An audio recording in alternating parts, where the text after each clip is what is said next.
Morning. Morning, everyone.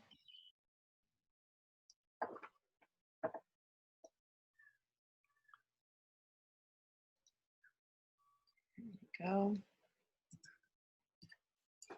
Good morning. Good morning. Nice to hear you, Al. Oh, All right. same.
Can't hear you.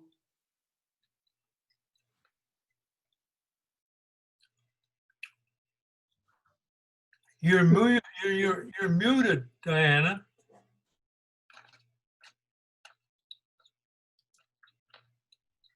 You're right. Can you hear me now?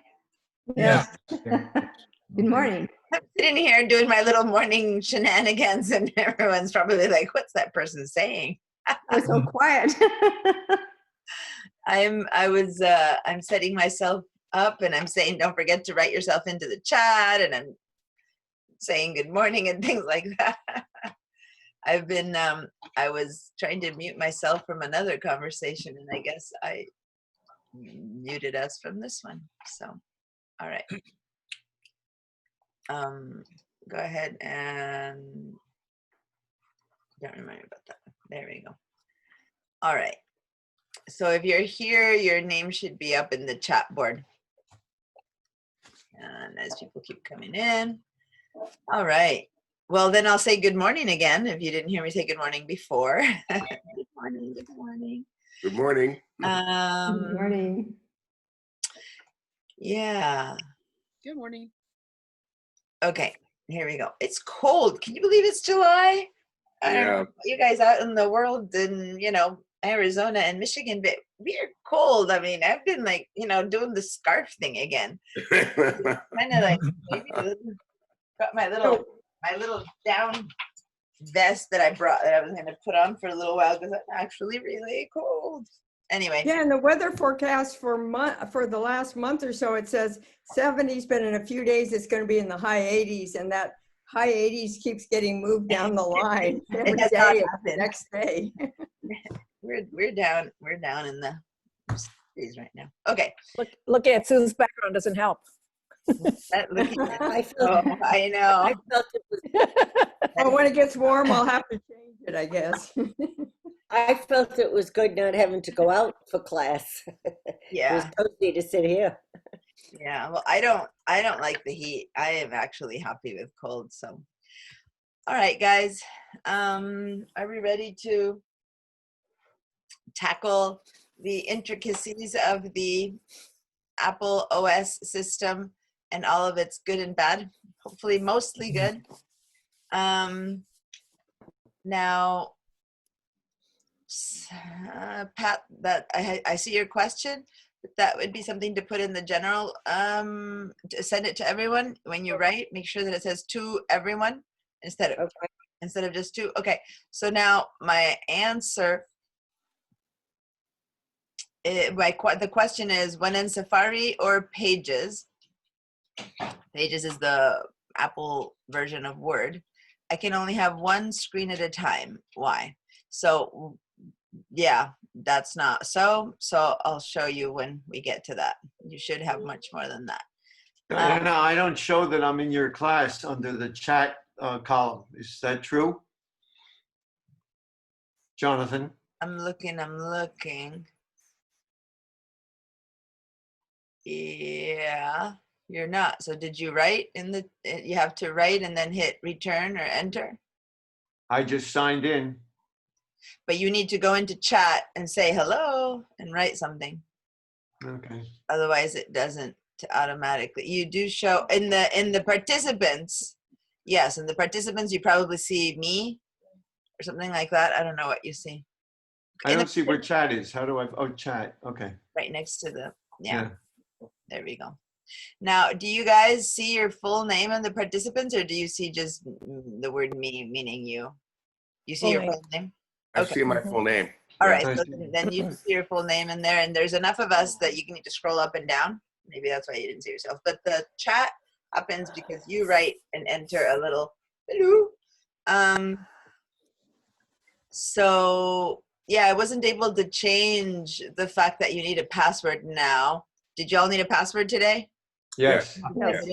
It's either have the other one, which I haven't been emailing, or have this one. But since I already set it up as a meeting that has a written in password when I did it in spring.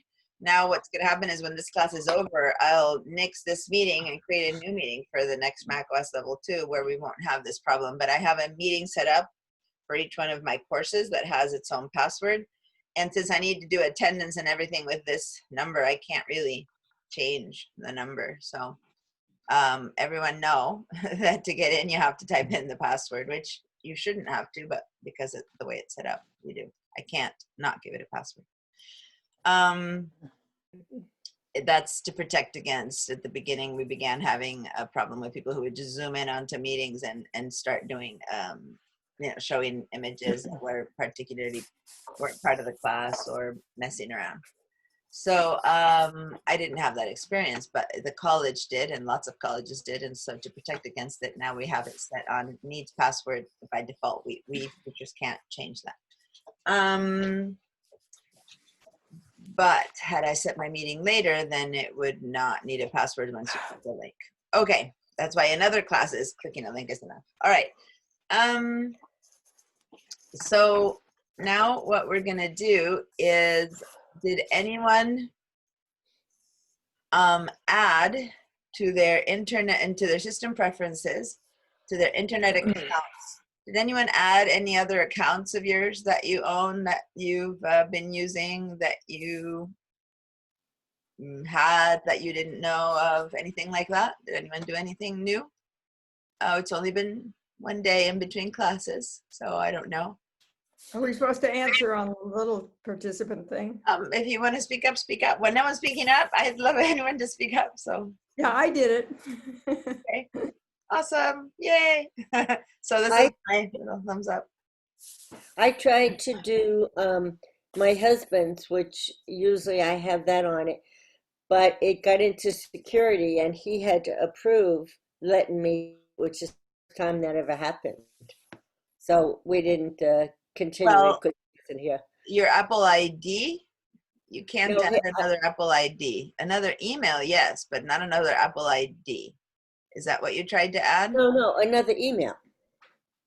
Not an email, I'm sorry. Yeah, I used to have his emails on my phone, and then I canceled them one day, and now I just tried to put them back on, and he was busy, so I couldn't do it. He had to prove Yeah. it with this Well, idea, which I think which is good.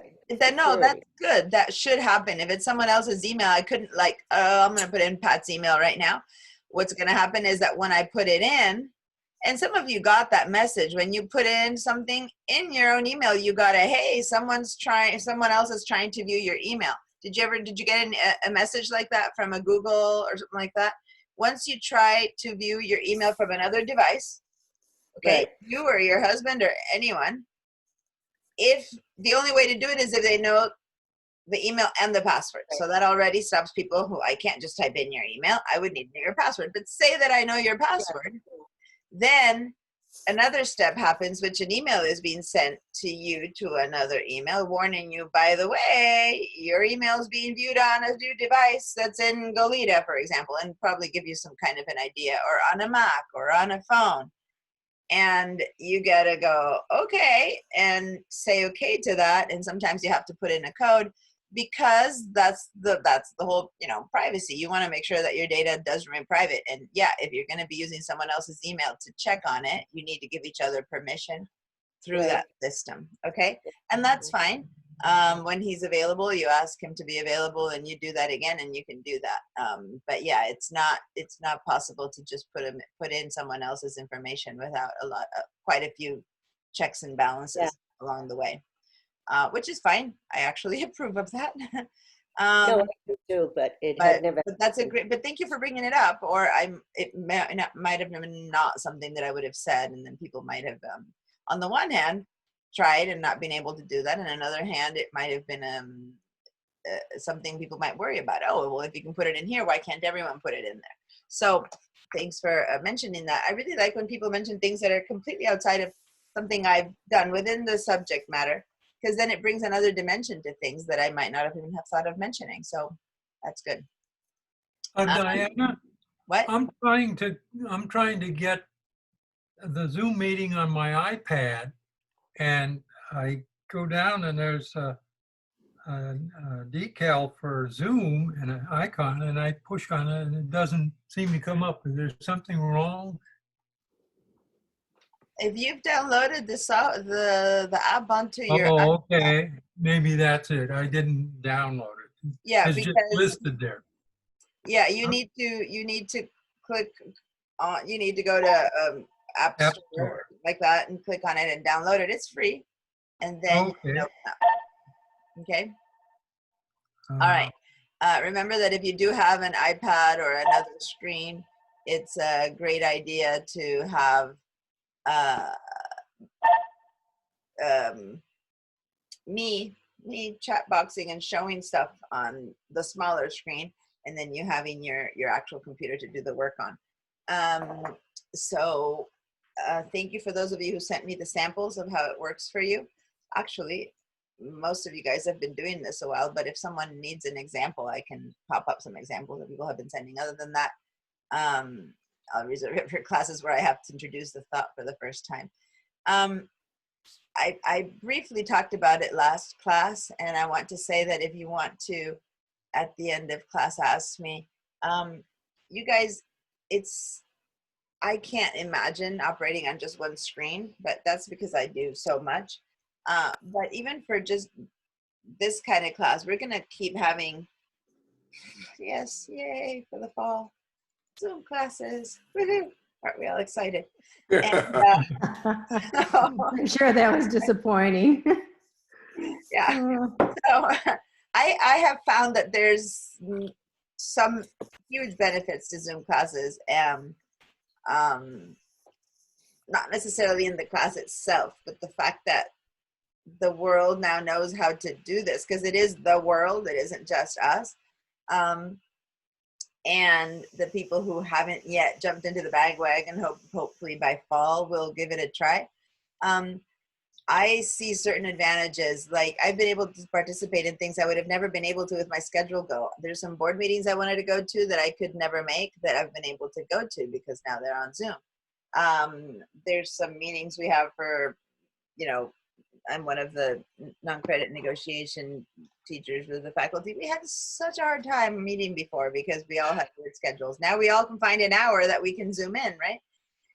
It makes me way busier, always on top of things, but it's an advantage when you couldn't have done it before. So I think that there's good and bad in these things. But when you count 50 hours a week on Zoom and you miss seeing your people, which are you guys, then yeah, the classroom I'd like to get back in person. But hey, I also see the possibility of having both, where there's a Zoom happening and the classroom is happening, and some people come to class and others sit at home or in Michigan or in Arizona and watch in, you know. I see that as a good possibility for more people to have access to the classes. So that said, let me keep admitting people in on their second devices. That's cool. All right. So let's go ahead and recap.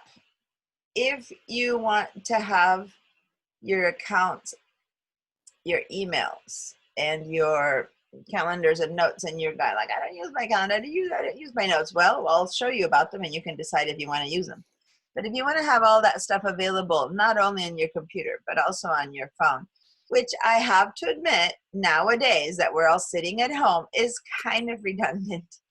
But once we're out of this mode and you're out on the street, so given what we've known for life for the past, you know, many years of our lives, then you would have the same information available to you on whatever device you're carrying in your purse, in your pocket, in your hand. If that is something that you want, then you need to have both or 3 of your devices, or 4. You know, sometimes you even have an Apple Watch. I mean, who knows? Whatever you have, but everything that you own has to be having a check mark or a green slider that's coincidental. Now, it's not just about email, but I'm going to show you now what we can do in email, what we can do in contacts, what we can do with calendars when this is set up and the way it's working. So hopefully you have opened up. Hopefully you have sent up your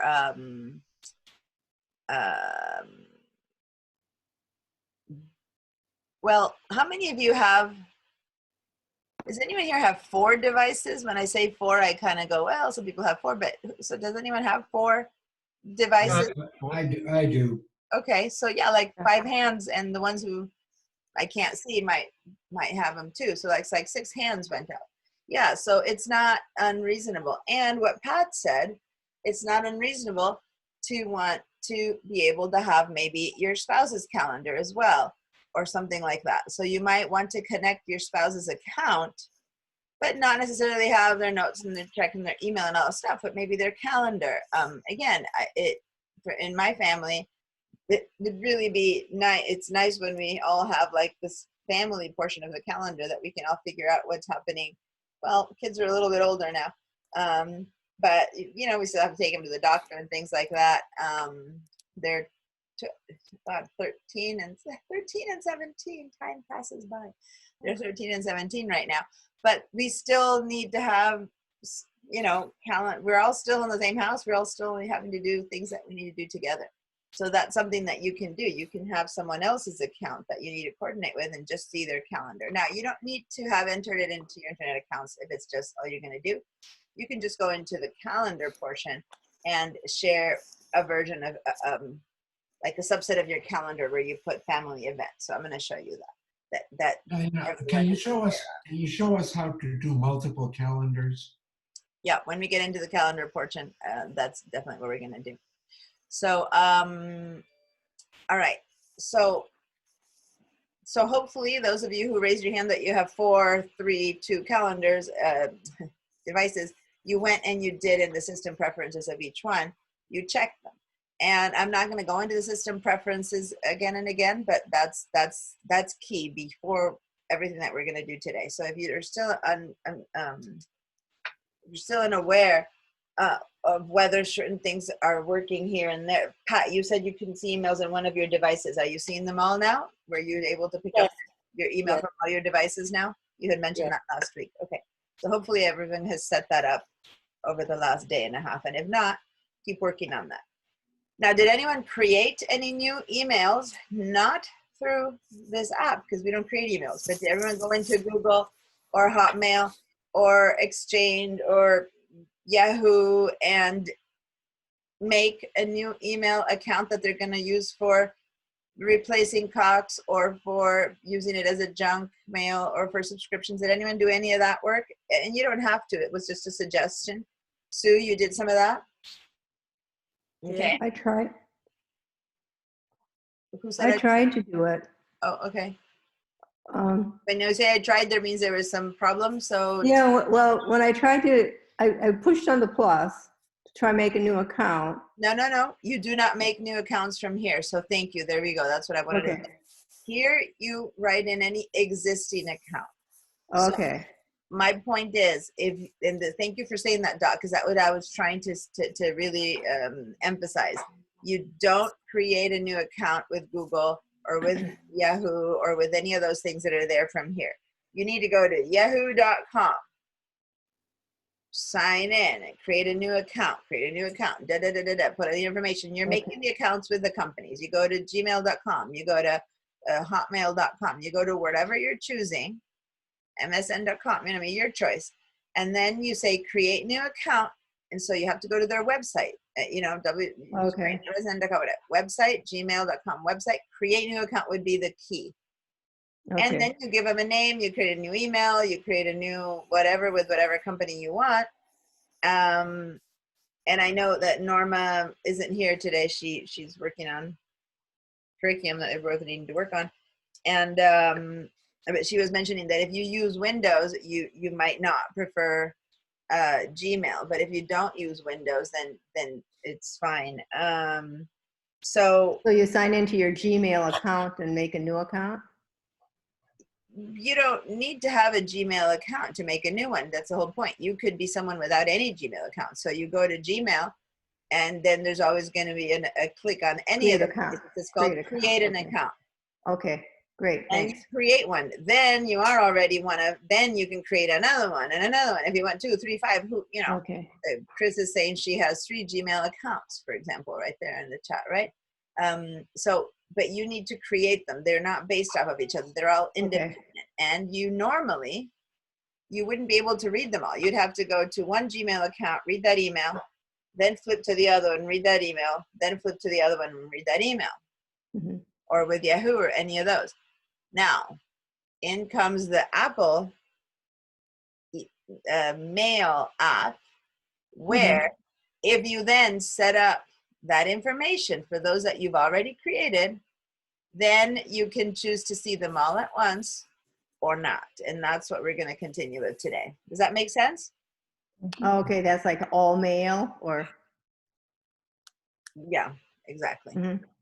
Good. So it's, Okay, thank you you. see all the invoices, not all mail, but we'll go in there right now. So I'm going to go ahead and work on that with the idea that you all entered at least. Was someone not here last week? Last Monday? Tuesday. When was not here on Tuesday? I was. Days flow into one another, aren't they? Marcia, I hear your box popped up. Were you not here on Tuesday? I did. Yeah, I was not here on Monday. Do you have different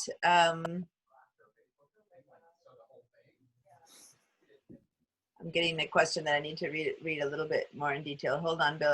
That's a long one. I have to read quick. So if you go into your internet accounts, I'm going to just show you quickly. We entered our pipeline email, but I believe you already did that in another class, right? You already have your pipeline email? Yes. And another one. Okay, so I think you've already done that. So you're fine. Yeah. So we just went through that process. Give me a sec while I share the screen. I'm going to share my other screen, and I need to read a chat that's a little bit longer.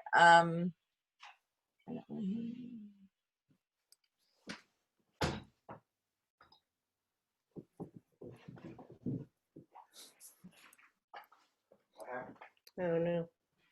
Um,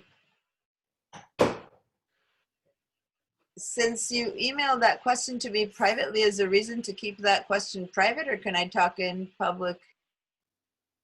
No, it's fine. It's nothing private about it. It's just I didn't want to bother everybody with kind of an odd situation. That's fine. No, but that's why I was asking. It doesn't seem like a private question, but since I know that you can privately or not email, when people email me privately, and I notice it's just a class question, I just answer out loud. So, but make sure you make the difference. But sometimes it's a class question from someone who knows how to do it, and then I wonder, was there any reason? So that's why I had to check. But he's asking. Bill has quite a few different computers, and he also handles the computer for his wife. So he always has questions about different setups with an old computer and a new computer and the computer for his wife. And so that's what you mean. But Bill, I just want you to know there's lots of people who are in some weird kind of situation. And actually seeing your question helps them know that there are possibilities to be something other than what I say. So, I would welcome those kind of questions to be there. Not everyone spends every minute hanging on my words, and they have time to read a long chat. So anyway, let me get back to that. I want to start opening up my email. And I'm not sure I understand your question completely. So once I have a minute, I'll ask you to specify a little bit more something I need. Now, Barbara is asking a question that is important to answer right now, and it's a little bit related. Barbara is saying, what about the iCloud account itself? Can you create more of them? And that is a key question, and so glad you asked that. So you can only have one Apple ID. That's functional. When Pat just spoke, my first question was, well, did you try to put in another Apple ID? And I kind of hesitated at that because you can't have in the same computer two Apple IDs. If you have another Apple ID, Mac assumes you're another person. She's asking about another iCloud account, but an iCloud account is your Apple ID. So let me first specify that. Her question is, can you create another iCloud account? And so my answer was, you can't create another Apple ID. Well, within a computer system, if you have one device set up with one Apple ID and another device set up with a different Apple ID, they don't talk. It's as if one was owned by one person and one was owned by another, right? Because you cannot transfer information from one to the other. Does that make sense? So that's why there's no point ever in having another Apple ID. In fact, at the very beginning of all of this, at the very beginning of when all of this was happening, people didn't know that because you could go in and have 3 Gmails, right? Or whatever, so why not? And so people would create an Apple ID to buy books on or music on, and another one for whatever. And it became a problem because then on your phone, you could either read your books or you had to reset your phone and open up as another person, and then you could see your music. But they could not merge, and they never have been able to merge. So before you could have family accounts, the husband would buy something and the wife would buy something, and guess what? You couldn't read each other's books or listen to each other's music. And this happened for many years because you cannot have, that's how it was at the beginning. Now, okay, time to take off the damn jacket. So now, for quite a few years now, I'm talking, for the last 5 years by now or more, you can share within your family the purchases. So if there's 4 of us, my family, and so we each have our own Apple ID. But if I purchase something, my family can listen to that music, or my husband can read the same book, or we can all watch the same movie. We don't purchase movies, but we could, so meaning we can share anything within the family account that whatever we give permission. So if I give permission to my kids to buy something using the credit card that's in my account, right? but it's all about giving each other permissions. And it's not like anyone can go in my family and buy something with my credit card if I don't give permission. I still have to say yay and stuff like that, right?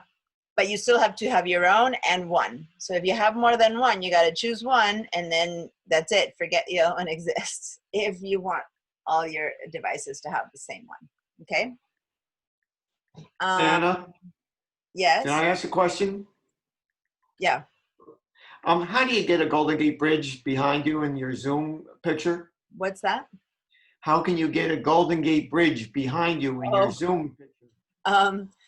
Actually, that's, can you ask me that during break? Because I definitely, if your computer is able to do it, I want to show that, but I want to continue with Apple and email. Take up my Okay. break with that question. At the Okay. beginning of Zoom classes, I showed everyone. Some people can, some people can't, depending on their computer's Okay. capability. But it's Thank a you. Zoom question, and let me continue with Apple. But ask me again during break. It's a good question. Okay. Diana, Yeah. this is Kath. I have exactly what you've talked about, which is I have such an old AOL account. To be honest, that was my initial Apple ID, and then I have an Apple ID. So you're just, and it's driven me crazy for years. So you're just saying I've chosen to go with the Apple ID, and that's 90% of my life. But there's this 10% that's all the things I bought back when, 20 years ago. You're basically saying, good luck, they're gone.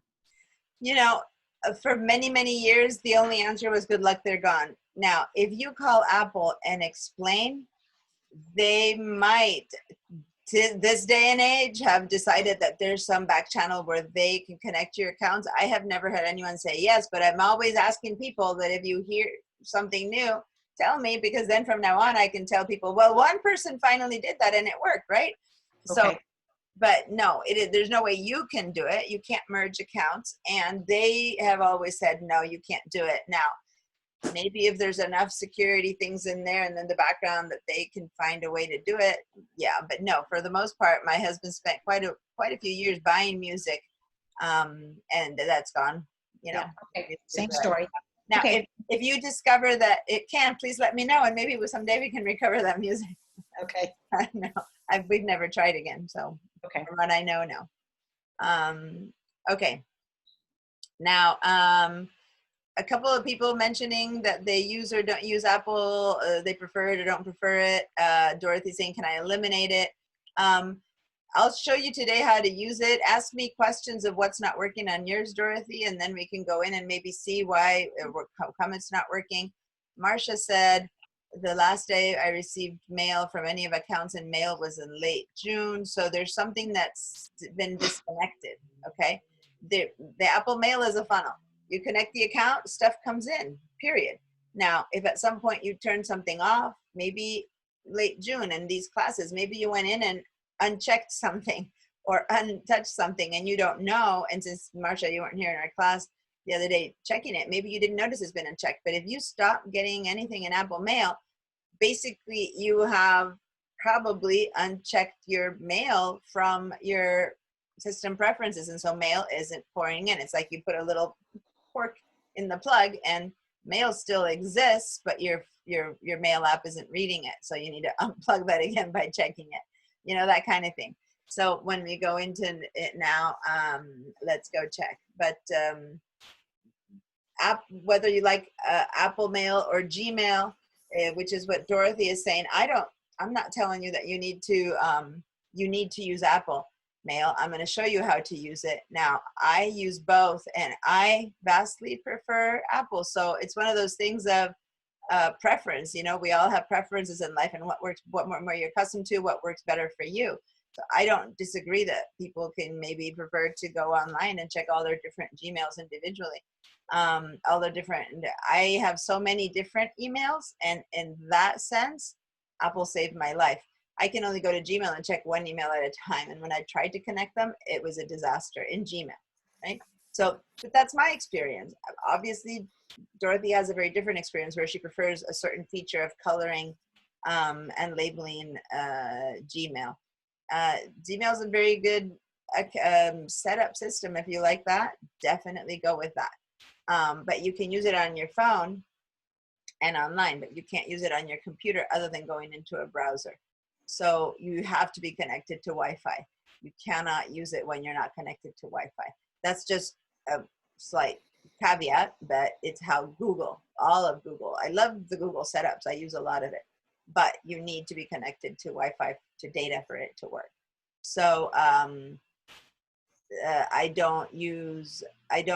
when I go on vacations, when I'm doing something like that, I don't have Wi-Fi, and yet I can still get all my stuff handled, even without Wi-Fi, if it's not on the internet. Okay, let me see. But many of you guys might not need that. When you go on vacation, you go to places with Wi-Fi, right? I go camping in this era, and so exactly, life has different. People have different needs for their apps and what they do. Okay. Now, you can only use the Gmail account if you have Gmail email addresses, but if you have AOL or Hotmails and Yahoos and all of that, then you can only go onto the web page and use Yahoo, Hotmail, email, all of those, and you have to go independently to check it once. For a lot of you guys, that's great. You haven't known anything different, and checking today my Hotmail, today my Gmail, tomorrow my AOL works. I need to be able to see them all at once. So it's another reason I like the Apple email. So I'm telling you the pros and cons, right? Gmail has certain features that Apple doesn't have. Apple has certain features that Gmail doesn't have. Hotmail might, I haven't explored it well, have other features. The only one I know that doesn't have any features is Cox. So have you heard that I don't like Cox? Okay. And I'm laughing at that because I've never had one, but I hear from students, and that's where, again, I know whether something works or doesn't work, and people complain all the time about Cox. Anyway. What do they say, Diana? What do they say are the problems? I've been on Cox forever, and I must say I never have any problems. And I just wondered what the criticisms of, or what doesn't work well. Right now, I can't even go into explaining something that only a few of you have, but mainly, it's the fact that that the main problem I've had repeatedly over the last 5 years, over the last 10 years of teaching this, at least 5 times it's happened that people lose everything because they stop paying for it. And can you imagine if you lost everything that's in your email because you don't have access to any of it anymore? That's huge, right?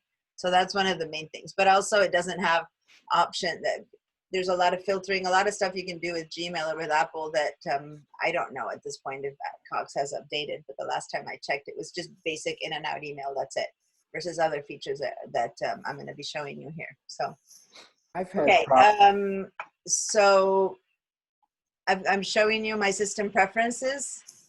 This here, Internet Accounts, is the place where we had this conversation where hopefully by now, if you have a bunch of emails. Now here I only entered Gmails. I have others that are not Gmail. But in this sample one, I just have some that are active, some that are not, okay? And so, Marcia, you would have to go in to your account. You would have to go in here, okay? And see if the account that you're saying you're not getting emails from, see if there's a check mark next to the word mail, okay? So if it's your iCloud, that's there. Is that off? Then of course you won't be getting any email. It'll sit in the cloud. If that's the one and this is off, then all that email will be sitting in the cloud, not coming into your computer. So you need to see whether your accounts have their little check mark turned on or off for them to show in and put in into your computer or into your phone, okay? So that's that. Go ahead and double check that, Marcia, and tell me if that is your deal. Now, if it's your phone, did I not? Yes, my phone, thank you. If it's your phone, on the other hand, then you need to go into the accounts and see if the little green thing is turned on or not to see if the email is coming into your phone, okay? All right, or your iPad, or whatever it is that you're doing. Okay. Now, today, I'm going to leave this one now and then we're going to talk about it, but we're going to open up our emails. So everyone go and open up their mail app, the one that's on their dock. And if perchance you do not have it on your dock, then you need to go get it from either the launch pad, if you still have the launch pad, and you can click on mail over there. I never show this one because I don't do it, but someone reminded me about it, so you can do it that way. So anyway, let's open mail. Diana? Yeah. I have a problem. I've got full screen and I can change to speaker view or gallery view, but I can't get to non-full screen so that I can work Okay. my mail. So hit the escape key on your keyboard. Oh, okay. Okay, and now you can grab it and slide Yeah. it sideways. All right, Okay, yeah. Thank you. you're welcome. Anything else, you guys? Did y'all open your mail program? Yeah. All right. Deanna, this is Chris. You know, the other day when we sort of connected things up there, 65,000 plus emails went into the program, and it shows that my pipeline and my regular Gmail account are showing here. So I'm wondering, 65,000 is more than I have in my inbox at the moment. I'm wondering where they made it come from. So one of them is your personal account. One is the pipeline. Yeah. What else? Well, I do have 2 other Gmail accounts. They don't seem to be displayed here under the all mail, you know, series of emails that are included. Maybe just a bunch of things that my Gmail account separates my incoming mail to social, promotional, and primary, so that junk I don't even have to see if I don't want to. So I wonder if this is just a buildup of several years of stuff I haven't cleared out of those.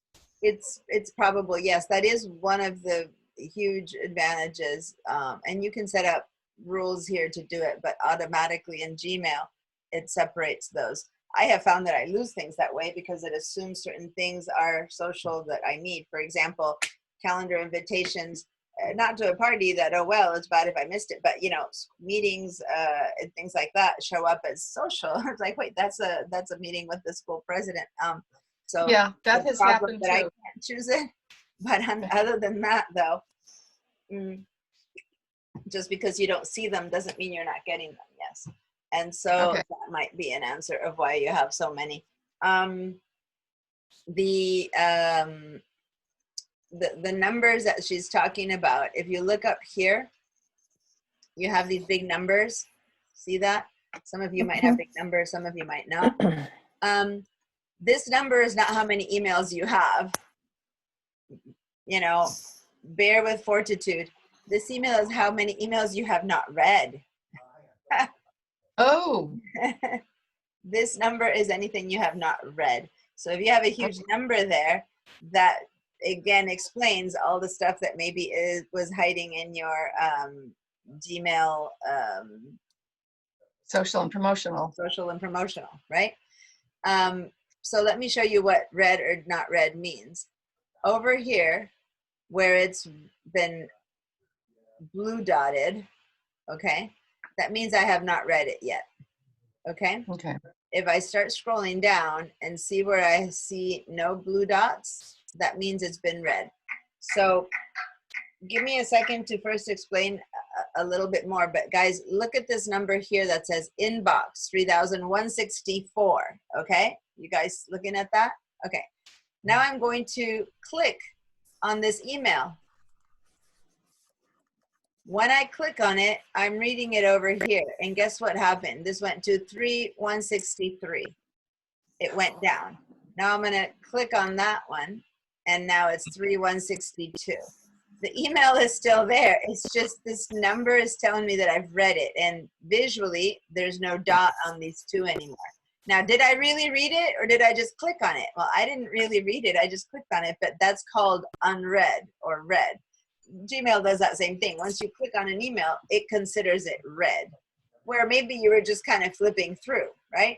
But anyway, that's what this number is. You might have 20,000 emails there, who knows? but the ones that you always skip through because they're promotional, they end up being considered unread, okay? Now, in this situation, many of you guys don't know what I'm talking about because you've opened your email and you might be seeing this, right? Or you might even be seeing something like this for some people where you just see something like that. So the email box can present in different ways depending on the space you have. So I wanted to show you a little bit how to make those things switches. So first of all, if you have a very small window for your email, all you see is the list of emails and nothing else. See that up and down? Now this is the least useful way of reading your email, but you could have a little strip of email sitting on the side of your computer while you do other stuff and then check anything that comes in. So I can see some people wanting to check it like that, but this, by the way, looks mighty similar to a phone, right? And how a phone gets email. You see that? I mean, I'm not, when you do like this up and that, what you're seeing is exactly the same thing I'm showing you right here. You just see the person who sent it to you, a bit of the title, and a few words of the email itself, right? If you open your phone, isn't that how you see your emails? Yeah. So you can see your emails and go, oh, I totally get it because this is how I do it at, you know, at home, right? On your phone. So if you've been accustomed to checking your email at phone, might be comfortable for you. That said, if you want to see other stuff, that'll make it handling on the computer much better. The first issue would be to have a bigger window. So you can go over here until you see a double-headed arrow and extend it. Right? Double-headed arrow here. No, double-headed arrow, thank you. And extend it. Now, if you just extend it, now that it's that tiny, you do not get other options. So you have to be able to see other windows. Now, this isn't the default setting for most people. The default setting is viewing their, hold on. I'm trying to go back to the normal setting, the one that everyone normally gets, which is, where's the mess up? I never see it this way, so I need to reset, and I'm trying to remember how to get it back to the normal way, because I never, where's my message? I never don't see my messages. This is the first time I did that to show you that it could be done, but now I don't know how to return it to its normal settings. So this is what I want, which is I want you to view the mailbox that I already, but how do you get the email itself? Okay, now this, hold on. Okay.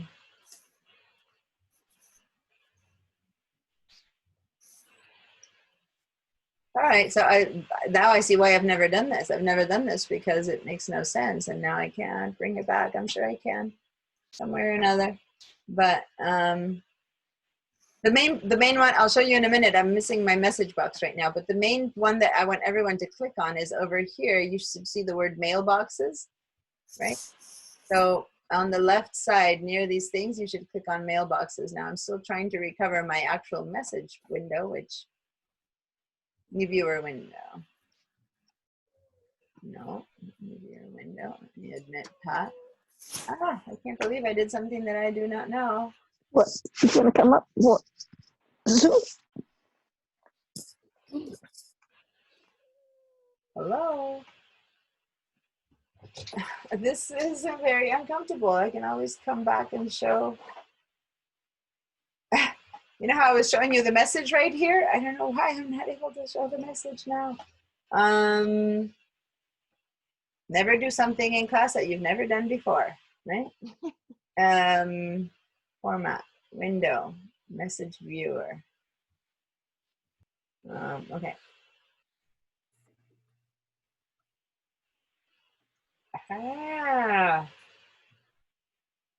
Okay, I'm about to start being quite upset.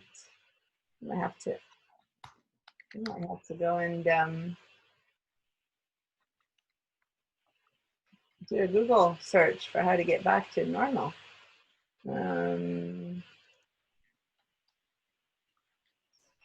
Okay. How frustrating is this? Let me quit and open, but it won't fix it. It'll show up the way I'm showing it. Side preview. Okay. What's that? You show side preview. Where? That would be perfect, but where? View. I mean, that's exactly what I'm looking for, but I don't see the show side preview. Is it under the view for you? I have Catalina. Maybe that's it changed. Oh my goodness, how frustrating. Okay, I'm gonna have to change account to another one where I have it set up correctly to keep teaching this, because this is very frustrating. I can't continue. Because the whole point is that this doesn't show you enough, but there's something, this little window, this shape here is telling me that, finally. There is a, yeah, okay. So this here makes more sense. Phew, all right. So after all that time, normally when you see the email program, it looks kind of like this. And is this what you guys are seeing yourselves? When you open the email, does it look kind of like this? Yes. Where here on the left you have the emails, and when you click on it, it opens up on the right? Yeah, it opens up on the right automatically. Yeah, now here's the problem, because some people don't know that, and they tend to double click here and then a window opens up. If that's you, know that you do not need to do that, okay? You can close that. And if you double click on here, it opens up. And now you have it here and here. You have it loose as a little box, and you have it here. And guess what? If you keep doing that, and anything you read, you open up by double clicking, guess what's going to happen? You're going to have boxes all over the place like this, and that can be absolutely crazy making and frustrating. Is that someone's situation right now? Yeah? That's Yes. because you're double Yes. clicking and opening each email in their own window, right? That is something that is completely, I can't imagine how crazy making. So if anyone has done that, to tell you how to get rid of that, you can either click each window and close them individually. If you go up to window, you will see these are all the things that I just opened up. In the window, I have that one. I can close it. I have that one, and then I can close it, right? That's to find old open ones. Some of you might have found that you have 20 opened up, or go up to window and you see anything other than the inbox, everything else other than the inbox, it's an open window that you left somewhere in the background. And that is actually a reason why sometimes mail doesn't work too well. You have so many open windows that it's kind of trying to slog through, trying to show you a bunch of emails you don't even know maybe you have something from 2015 opened up back there. This is one of those aha moments for a lot of people. It might be your case or it might not. So if you're in the mail, okay, so if you clicked here and you see Finder and you see window, that's a whole different issue. You have to have your mail program turned on, and then that window of your mail needs to have only the inbox open for us to be able to be able to see our email correctly. Okay, so see how there's no other window, right? And then when you've closed all those extra windows, one other thing that I consider crucial that you need to be seeing is your mailbox. So over here, do you see the word mailbox? Click on that one, and that will open up a sidebar. And now if you have your sidebar, your mailbox, where you see everything that's come in, and each individual one as you're reading it right here, then that works. Now, this is one thing that drives me personally, because of this setup, is that I like Apple more than I like Gmail personally. And I'm not saying that you don't have to, but the problem with Gmail is you have to double click and you only can see one email at a time. And that drives me crazy. I like to be able to see my emails at the same time as I'm seeing another, especially when there's a thread. So say there's a thread over here, I can click on that and see all of the emails from there. So that's one of the things that I prefer. See where it says a number 3 and those 2 little double-headed arrows? That means that there's been back and forth, and I can read over here and see all the different emails at the same time. Now here's the problem. Some things when you switch from one method to the other are simple. But for other things, as far as it works for me, Gmail or email confuse me, because when you have a thread in Gmail, the new thing pops up at the bottom, and on Apple it pops up at the top. You can switch it so that you can imitate it in Gmail, but I've been accustomed forever that what I see here is my new one. And if I want to go down to see others, I need to scroll down to the oldest one. Versus in Gmail, you start seeing your oldest ones and you have to scroll, if you have a long thread, down forever until you find your new one. And it's just, for me, very confusing. So again, if that's what you're accustomed to, though, that's the way it is. And you come to this and suddenly everyone's telling you go right and you have to go left. So it depends on what you find comfortable. So I'm not advocating for one or another. I'm just saying that when you have more than one email, see this little number right here, you might not have any of those. But if you have any of those, that means that there's been answers and replies and answers and replies. So here there's 5, right? So if I click on that, I can see the little title of each one of those replies. So see that little number there? 1, 2, 3, 4, 5. And if I want to see each one of those and I click, then I can go up here and I can see each email separately. Right? Instead of having to read all the thread in each one. That's an example for people who have experience with these. Look at how many threads this one has, 11. That would drive me crazy. If I see this in Gmail, I wouldn't even know where to start. And these are the ones that I get a lot through work. This is work. This is my pipeline through work. And this through, I go crazy when I try to follow these in Gmail. So I turn off my Gmail because it's pipeline and I come into here to be able to understand who's answering whom. Again, you might not have that situation, or you might have gotten accustomed to that situation, and you go, this drives me crazy because I know how to do it in Gmail. All right, so I'm just going to show you how to do it here. Diane? Yeah. If I've had this like 3 or 4 in the one letter, and then let's say I wanted to just forward the middle letter to somebody, how do you separate them?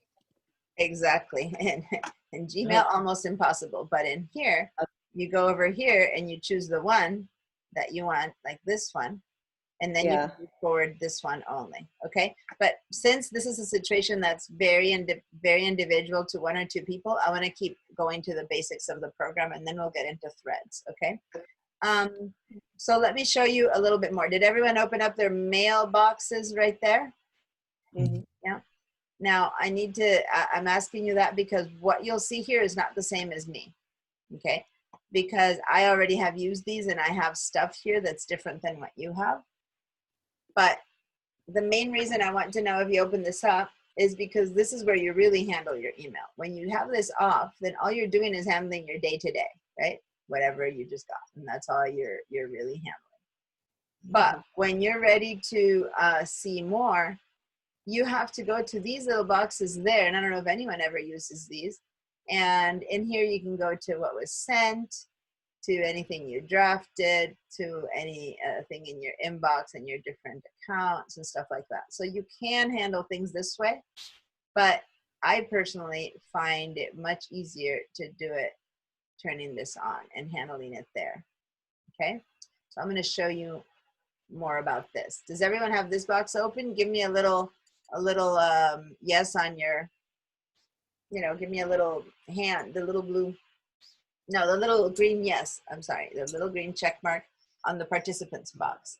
Go to the participants box and give me a green check mark if you've opened your mailbox. You should have 3 things, 1, 2, and 3 at this point. Yeah. I had all 3 and I accidentally got rid of the one. What did I just do by it? Which one did you get rid of? The same one I did? On the far left. I got rid of the one that has all, my different, how did I accidentally? Mailboxes. You click on mailboxes, it turns on, click and it turns off. Click and it turns on, click and it turns off. Yay, thank you. Mhm. Diana, Yes, Al? on my, on the mailboxes, it's got inbox, and I got 3 inboxes. And when I go to inbox, instead of a number, there's a little, like a tilde. And then for the one mailbox, it's got another tilde. And then for iCloud, there's nothing in there anyway. And then for my regular alphabetic at Gmail, there's a whole lot of mail, but there's no number. This number only means you haven't read it. So if you have no numbers there, like here, that means everything that's in here has been read. So Oh, okay. fine if you have, like, I have stuff in my Gmail trash, but I've read them all. So Oh. there's no number. Okay. But here in this trash, I have a number 9, because I have a ton of stuff in mine that they don't have little blue buttons, and so that's why I see them. Now, if you want to know how many actually are there in each thing, there is a way, but we're gonna get to that in a minute. Yeah, that's not really important. Yeah. So, And this is George. What does it mean when you have an exclamation mark in that next to the? That means that one's not working, not connected. You have like a little triangle and exclamation mark. That's not pouring in. Marcia, where you said that you couldn't see your email. Oh, Marcia is saying she just had to pop out. So as I am speaking to her, she's popping out for a minute and popping in. So, okay. All right. So I can't speak to her question, but over here, let me, do you want to share your screen so people can see what you mean? When you have a little triangle with an exclamation mark there, that means that email has something not working. Either if suddenly you go offline, then it's warning you none of these are updating. I wanted to see if Marcia had one of those on hers. Or maybe you've got some information wrong in the, like the password stopped working, you change your password on one account and you didn't tell this computer that you changed your password or things like that. So you need to reset it. Do you want to share your screen so I can show what people are, what I'm talking about? Because that does tend to happen. I don't have it right now. Oh, you don't have it right now. Okay. So then I won't bother. Does anyone else, there's a couple of questions of people saying, I have things that are different. If you want to share your screen, Barbara, for example, the rest of the screen is divided by horizontal bar with listen tiny print. And stuff like that. Donna, Share your screen so we can see what that This is. is Bill. I've got major problems with my internet account through Cox, and I have that triangle comes and goes, and sometimes it sends mail, sometimes it won't. It's been a disaster in the last 2 or 3 weeks. So I'm following along, but boy. It's interesting because I've had a lot of issues with my Cox, but I don't have a Cox email, but just my Cox account, my internet has been wavering. I think people are online so much that Cox isn't able to keep up. I don't know. Or maybe it's wherever you live in town. Some people are always like, oh, Cox is always great for me. And other people are always complaining about it. It depends on your connection, right? I don't know. And I've had a lot of problem with Cox that every so often the Cox email stops working. You can't send, can't receive. And what I find works is if I delete it and then reload it, then it starts working. All right. Well, for example, Sue, you were asking, there you go. Those are the things I hear. I don't know because I don't experience them, but you want to know problems? Now you've heard 2 people who are telling you their problems. Yeah, I haven't had those problems, but I'm sure they exist. And I do think there is a connectivity, a whole connectivity situation. Where I live, there aren't very many towers close by, for example. Mm-hmm. So anyway. So that affects how it works. Yeah. So that's an example. I don't know that I can't speak to connectivity issues. Yeah. But if you have one of those little It's like when they say caution, floor is wet, don't walk here. It's kind of like a triangle that gets yellow and you have an exclamation point. And when that's happening, that's when you get in trouble. Okay, so all right. So Barbara said hers looks very different. So she wanted to show what hers looks like. Well, a couple different things. First of all, and let me just actually ask for remote control so that I can show some things. Can you, all right, so here's the thing. First of all, she did a full screen. You clicked on her email to make it full screen, which some of you might or not, like Barbara. You joined us in a different app, but now we're hearing you. Can you turn the off on one of them?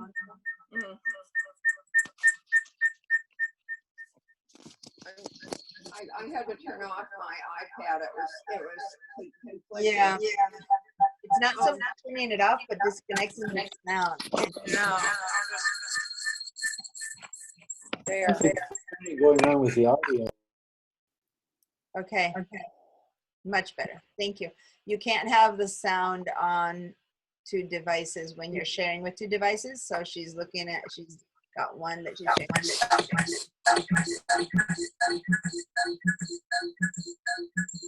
Still there. So.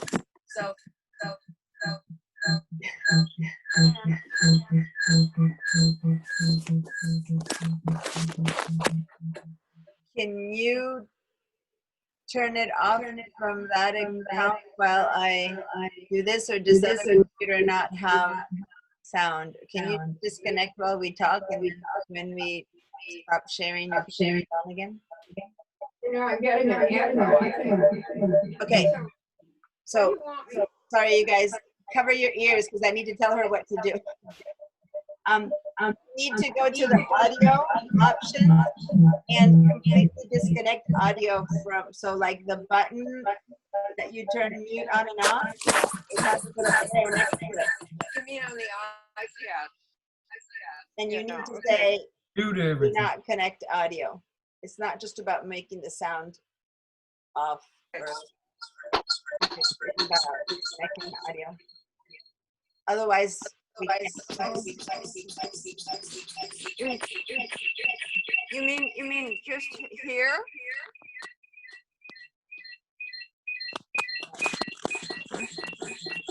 Okay. I'm gonna have to stop. Here,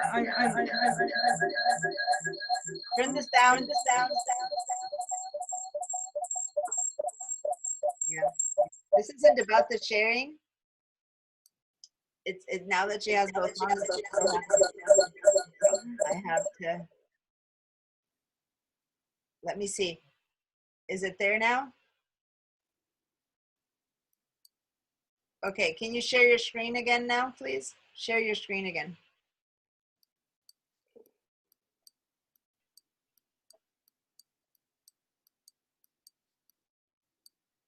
Okay.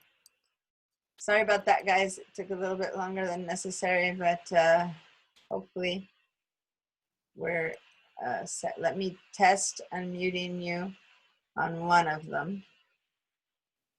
Can you speak to me? Can I hear you now? Yes. Okay. I can hear you. Okay, great. Okay, so I was able to handle it from this side. Okay, guys, so do you see her screen? Mail can present in many different ways. First of all, she has it set up to fill her screen, which I never do. I don't like the fill screen mode, but if you like the fill screen mode, that's fine, but it just takes over everything. That's what she's doing. But many people don't have it that way. So the way to not have it full screen, the easiest thing is to just hit the escape key, and when you hit the escape key, it disconnects from being full screen, okay, which is what she's doing right now. Now there's somewhere in between full screen and so small, and all you need to do is change the size of your window. So I request remote control. Could you say approve to that, please? Barbara, What? I've sent you a request for remote control. Do you see something that you Oh, need to hit yeah, approve? approve. Yes. Okay, thank you. Yeah. Can you open your system preferences, please? Sure. Over there where it says open system okay, that's fine, the button. Yeah, it's, Taking a while. go back to that little window that's right behind the mail. Oh, yeah, okay. Go click on that, yeah, and then just click on their open system preferences and it'll open in the right spot. It's probably opening, and do you have another window? Oh, there it is. Here it is. Wait a second. Okay, so now click the lock. It's at the very bottom. No, you're perfect. Click that lock and type in your computer's password. The one that, yeah. Okay, and now go ahead and scroll where your mouse is, scroll down, scroll down, scroll down. And click on the box next to Zoom. Yeah, perfect. That's all you need to do. You can close that now. And yeah. Yeah, perfect. Okay, so now I can help you. All right, so watch, guys. So this is, this window can, as she was already doing, you can make it bigger or smaller by clicking on the edges, right? So you don't need to have it filling up your screen. So I'm just gonna go a little bit there. But the important thing is that here on the left, today I'm gonna show you how important this bar is. So if you put your mouse in the middle of these two boxes, when it has a double-headed arrow, right there it's not, right there it's not, you need to have your mouse right on the edge, and then you can click and drag. And then you can see this a bit more so you know what's happening here. You don't need to, depending on if you know what's there or not, but this is changeable, okay? And when you have it way too big, it's a waste of space. When you have it too small, you don't know what that's saying. So somewhere in between it is a good point. Now, in her case, she has it set up. And this is a bit more like Gmail does it, where you have, well, not even, I have it set up like that, where you have the emails come in there in little one-liners, okay? So say I'm gonna go to Pipeline so that it's not the private stuff. So this is all my emails, and see how she sees a little line, and if you click on it, then here you have your message. So you can choose to have things show whichever way you want. This is not how I prefer. I prefer having the messages and the window on the right, because this I have to click in to read because it only gives me the title. But all of this is changeable, and I'm not gonna change it for her if she doesn't want to. But this is all set up in the preferences. Yes. I used to have it the way you have it. I like it better that way. I don't know what I did to get this. Oh, okay. So then I will change that for you. You go up to the mail preferences, and there's so much going on in the preferences, right? So I want everyone to go to their preferences to see their mail preferences. So again, you need to make sure that you see the word mail there. If you don't, because you clicked on the background and it says Finder, then you need to click anywhere on this box again for it to turn on. Then you're in mail, and now it's mail preferences. And I'm gonna show you a lot of stuff about mail preferences, but she's got this here going, so this is a good thing to show you. And there's many different tabs here that you can click on, okay, that has to do with mail preferences. Now, let's start with the general one. And in her computer, her default email reader is Google. So for some reason, if email gets to you, I guess it's going into your Google Chrome app instead of your mail app. So I'm not going to change that for you also, but I don't know. You would have made that choice because otherwise it should say mail app, okay? I prefer it to say mail app. It seems more consistent. Well, I'm not, yeah, if you prefer it, I'm going to change it for you, but otherwise I don't want it to be confusing that you changed it. No. Automatically checks for new messages. It makes a little sound. So those are choices you can make. You can choose doc read uncount or count inbox only. So remember what I was saying, what's counted that's read or not read. You can choose and tell it to do that or not. Anyway. A downloads folder, this is where anything you download tell it to go into the downloads folder, which you want to keep it that way so it's consistent, okay? Now, over here, you can make choices like if you get an invitation, do you want that to be added to the calendar? Now, if you're using the whole system of calendar and contacts and whatnot, you definitely would want your invitations to be added to the calendar. Now, careful, because this says automatically. So what is an invitation that you don't want? So then you don't that one on. So you have to be careful of what these things mean. It's like, oh yeah, I want an invitation added to the calendar. Automatically means any invitation you get will be added to your calendar. Sorry, I don't want that. I don't want to go or have an event in my calendar for everything I get invited to. Okay, so be careful with that one if you have it or not. Prefer opening messages in split view when in full screen. That could be one of the choices of what's happening here, but that isn't necessarily the one that matters the most. By the way, I'm for a minute here doing something else. Give me a sec here. Okay.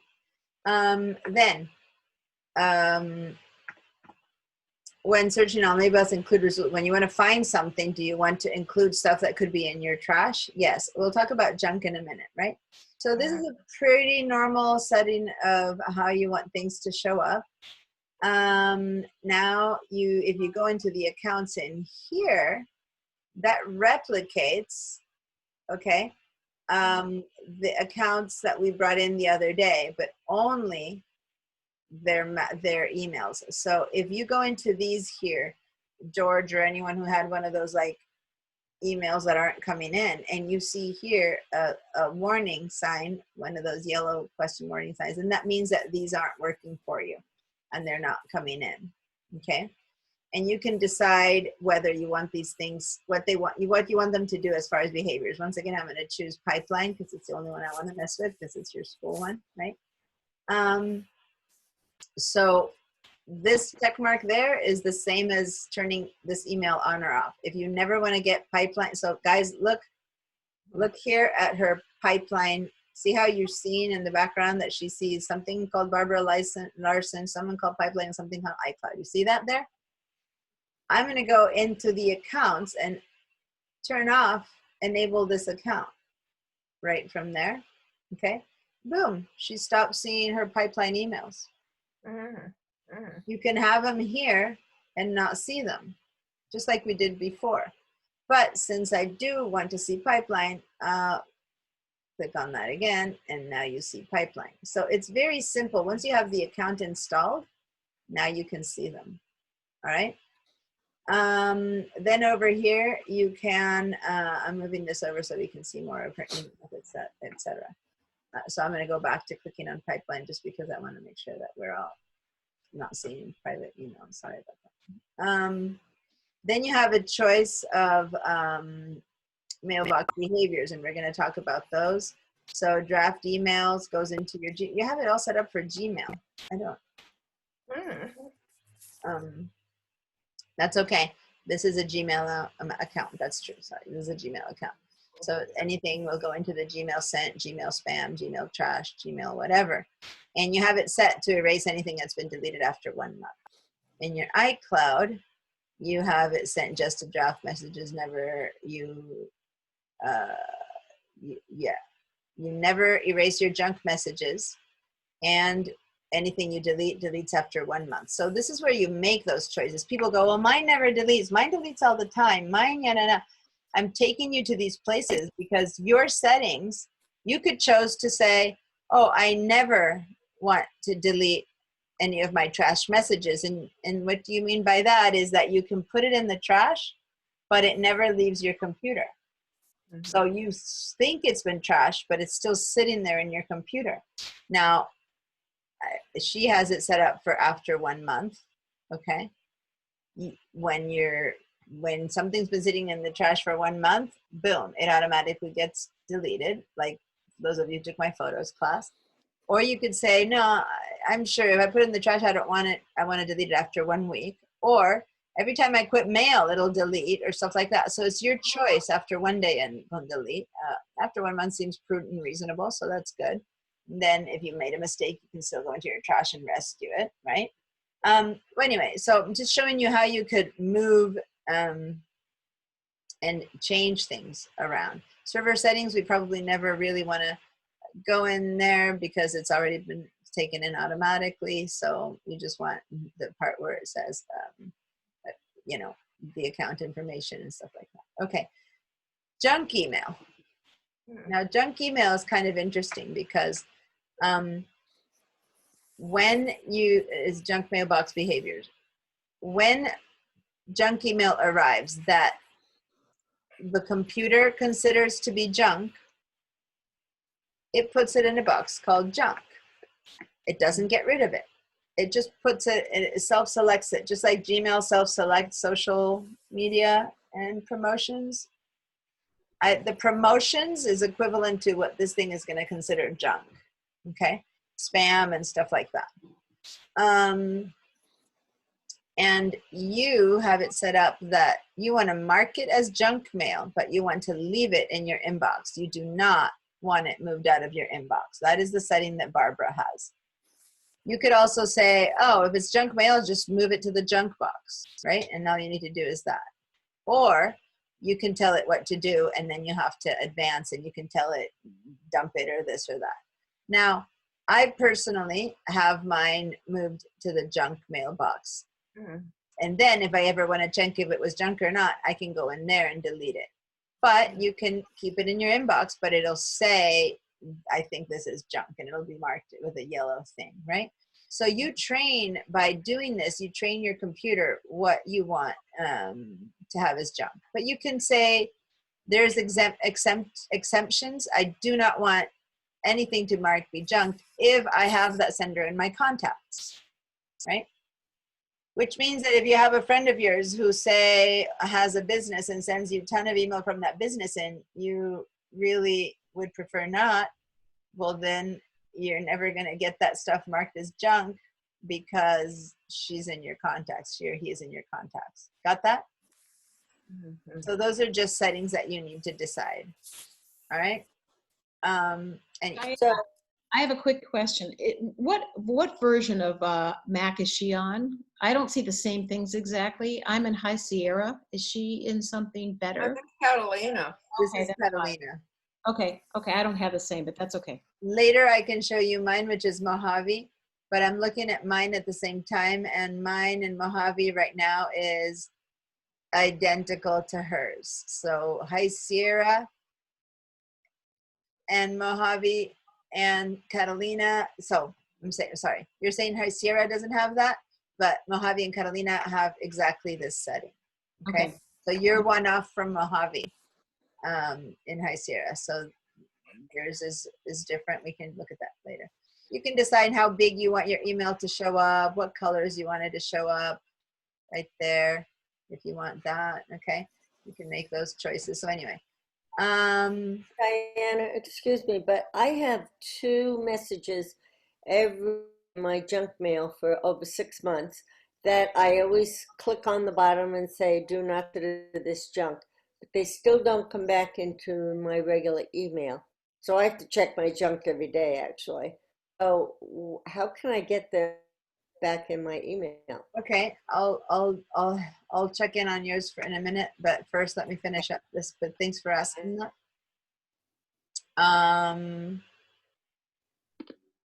I have a good question coming in from Carol. What happens when you have a different account and you trash it from Hotmail, Gmail, or Pipeline? Well, it depends on, for example, what you've set up here or what you've set up in your Gmail or Pipeline account. Let me go into that in a minute. Let me just finish these. Viewing is the one that I want us to go to because it has to do with what she's got here. List preview 2 lines. You don't have that set up. Highlight messages, not group. I'm just trying to see where you have the smart addresses. Mark all messages as read when opening a conversation. You do not have that on.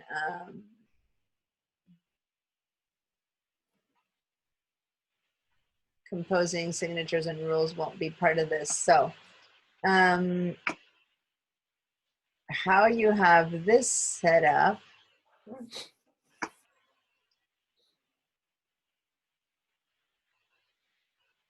Show hide preview and view.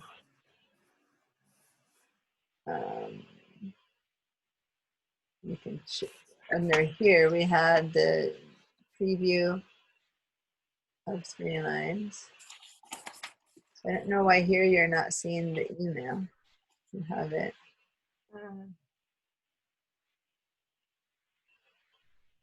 Unread.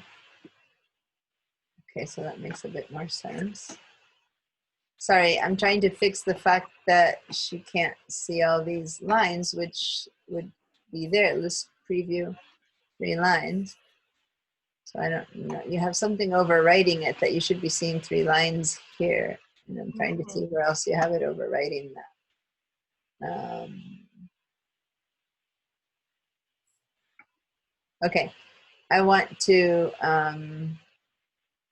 move on to have something that everyone else has, because instead of teaching you how to use the basic email, I'm working with people who have it differently, and I don't know why yours is not showing 3. It's should have been here, list preview, 3 lines. So why it's not showing you the 3 lines is what is not clear. Let me actually close mail and open it up again in case it needs to reset the system preferences. On the other hand, you have your terminal up. Have you been having computer problems? Because you shouldn't have your terminal open for any reason. Oh, I don't know. I think it started when I got Catalina, but maybe it started after. I don't know, and it just keeps coming all the time. The default interactive shell is now ZSH. Please run. This seems like spam. Yeah. You should don't do this. This is spam. Okay. Yeah, you should check in. You should call Apple and tell them that you have some weird stuff going on with your with your terminal. This is not good. It's from, yeah. Tell them the terminal comes up automatically. Is that what I should say? A message of something you're running on ZSH. Contact Apple and they can come in and fix. This is not good. Terminal should not be on in your computer. Okay. Someone has access to your computer that they shouldn't have. In fact, when you gave me permissions to remote control, I noticed that it said there that you're giving permission to remote control into terminal and stuff, and I was surprised because that's a weird setting. And now I'm seeing terminal up here, so something's not right there. Anyway, okay, so back to opening your mail. Sorry. Okay, and I'm gonna stop because I want to deal with. I know that because of what I'm showing, I've received other questions. But yeah, so one of the questions is I'm waiting for mail to open up. There we go. I still do not see right now why on the right hand why you're not seeing. I set it up to show all the emails, all the lines, and it's not doing that. So that's driving me crazy. I don't know why, but at least you can click on that, similar to us, and read it here. What you can't seem to do is to have 2 or 3 lines of each email here, which is weird. Okay. So anyway, but these are coming up in here. It's just taking a while to redraw because we're on this mode. Okay, I'm gonna go ahead and stop your participants sharing, and I'm going to go to other people's actions and questions. But that whole preferences thing that I did there, that should be something that works for everyone. If it's very different because your computer is set up very differently, I can take a few more individual examples, but give me a second first to show more of how it should be working, which is in mine. And then I will take more questions of individual stuff. So first, let me show you this. This is the part that I want to show you the most. if you, so basically she's set up just like me right now, except for here, instead of seeing a little mini preview, she's just seeing a one-liner, and that you need to click on it to see what's happening, because the heading never tells you anything. You need to get a bit of an idea of what you're reading to see if it's worth to start clicking on, okay? So now over here on the left, and this is the part that I really want to clarify before I answer many more emails, is that in the inbox, if you click on the word inbox itself, you will be seeing a combination of emails from anywhere that you are getting emails from. Inbox pipeline came in at 10:08. Inbox SBCC teacher came in at 10:01. Adobe at 10:01. Elizabeth Inholm pipeline at 9:37. So they are set by time of arrival, independent of which account they arrived from. And if you need to constantly be reading emails from these two different accounts, that's a good way to see it. Does that make sense? They just pop in. Who cares what account they're writing you to? They're trying to reach you. You receive them in direct relationship to what time they arrive. Now, if you don't want to mix, say, work with personal, then you need to go into your inbox and open this little arrow, and then you can say, well, I only want to look at my pipeline ones. And then by order of arrival, you see only your pipeline. And then you go, now I only want to see my personal one, and you click on there, and then by order of arrival, you see only your personal ones. Okay, so that's the main thing I want to show you right now before I begin to answer a few more questions. Go and see the difference between pipeline and teacher versus inbox, where they all come in stacked one on top of each other. Does that make sense? Are you seeing that for you guys, for yourself? No, I am We're not seeing seeing it. no. All Diana, I'm seeing is email. when I look at inbox, there's nothing there. I Then, look at pipeline, there's nothing there. I look at iCloud, there's nothing there. all I right, look at my personal and I have all the mail. so show me your screen. Oh, Al.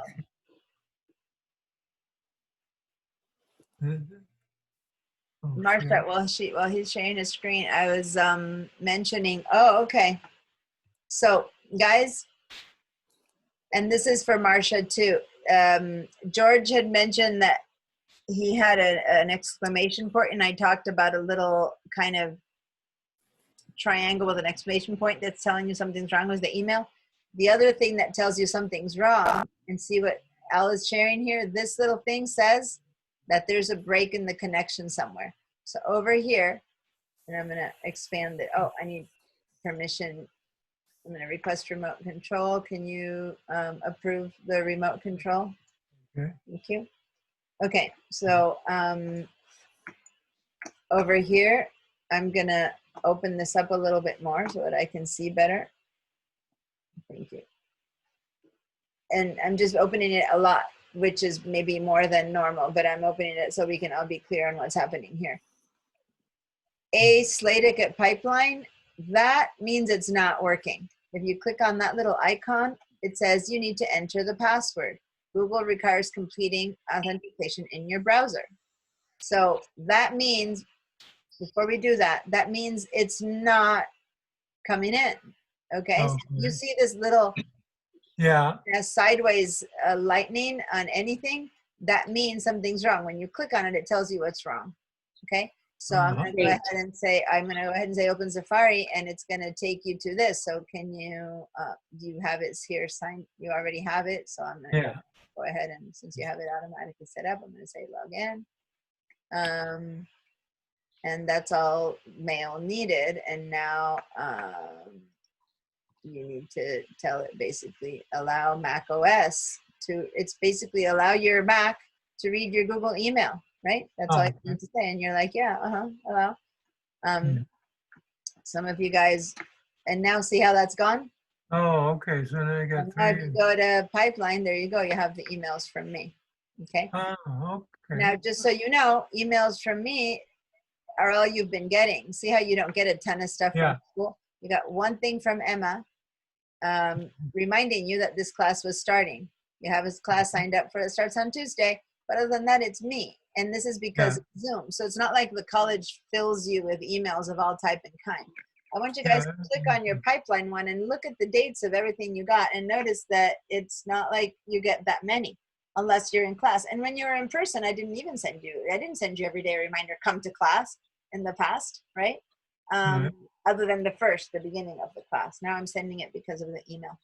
I know that I'm noticing that I haven't given a break, so give me a chance. Now, if you click on iCloud, you says, do you use your iCloud account? Do you give them? Oh, well, I have a problem there because when I go to iCloud Mail, instead of Al Slady at iCloud, it has iCloud 2. I have two iCloud addresses, two iCloud accounts, and I don't know how to get rid of one and the other one. Okay, so that's the conversation we had before, where you can see there's nothing here under iCloud, but you don't give this to anyone, do you? You don't actually. This is No. an email address that you use with anyone, so of course no one knows there's an There's email no in mail. existence. There's nothing there. And I If just shouldn't have it. if you that don't way. tell people this is my email address, no one will use it. It'll be empty like this one. Mhm. So you don't even need to be seeing it here. So we can go Yeah. into your password. And this one is the one that you do use. And Yeah, I'm gonna that's the click one. on it quickly, but I'm going to jump because I don't necessarily want everyone to be in your personal email. But there you go. That one has all your email. Yeah. Okay. So if you were to click on inbox right now, what you're going to see, oh, you have some filters set up. There you go. Take I those do. filters off. So guys, if you click on this, you're filtering it up, and depending on what filters you have, these filters right now are telling him that you only want to see things from unread or ace. Yeah, so I'm gonna actually turn all these Oh, okay. filters off because that's weird. Ah, okay. It's filtered by none. Okay, I'll tell you more about filtering. But Good. now you have a combination of there's mine that arrived today from Pipeline, and then there's the ones arriving, and then there's another one from Pipeline, and then there's Okay. other people arriving. Okay, so I'm going to just back into Pipeline here for a minute. So so now that was helpful because it showed me how to deal with a disconnected or problem account, and here's an account you're not using.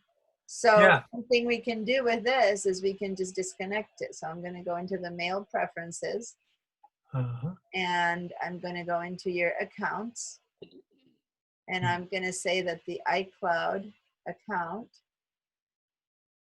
this iCloud account. See where it says 2? Yeah. That's my different account, so I don't think I'd get anything if I send it to the regular iCloud account anyway. Because it only interprets that. So you can edit it or change it, but let me go look at your system preferences. What's your email? Al Slady at Which one is? gmail.com. Yeah. So that's your Apple ID. Mm-hmm. So your mail,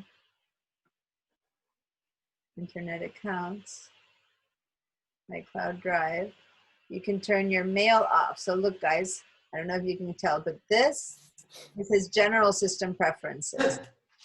And this is his email preferences. And he has mail turned on there and here. But he's not using this email. He does not give a single person the alsladek2icloud.com. It's not something he uses. He owns it, but he doesn't use it. So if I disconnect it from here, it's going to disconnect from there. Or if I disconnect it from here, it's going to disconnect from there. Either way, if you don't use it, don't use the email portion. And see how I disconnected it here? See how it turned off on its own from there? Ah, okay. This is not an email address that he uses. So now you only use these two, okay? So then those are the only two that you will see. You do not need to have it on. So there you go. Why have an email account in here that you don't use? Yeah, right.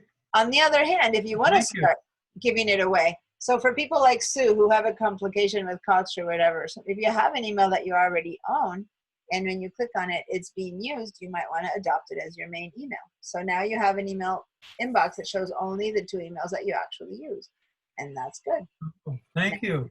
You're welcome.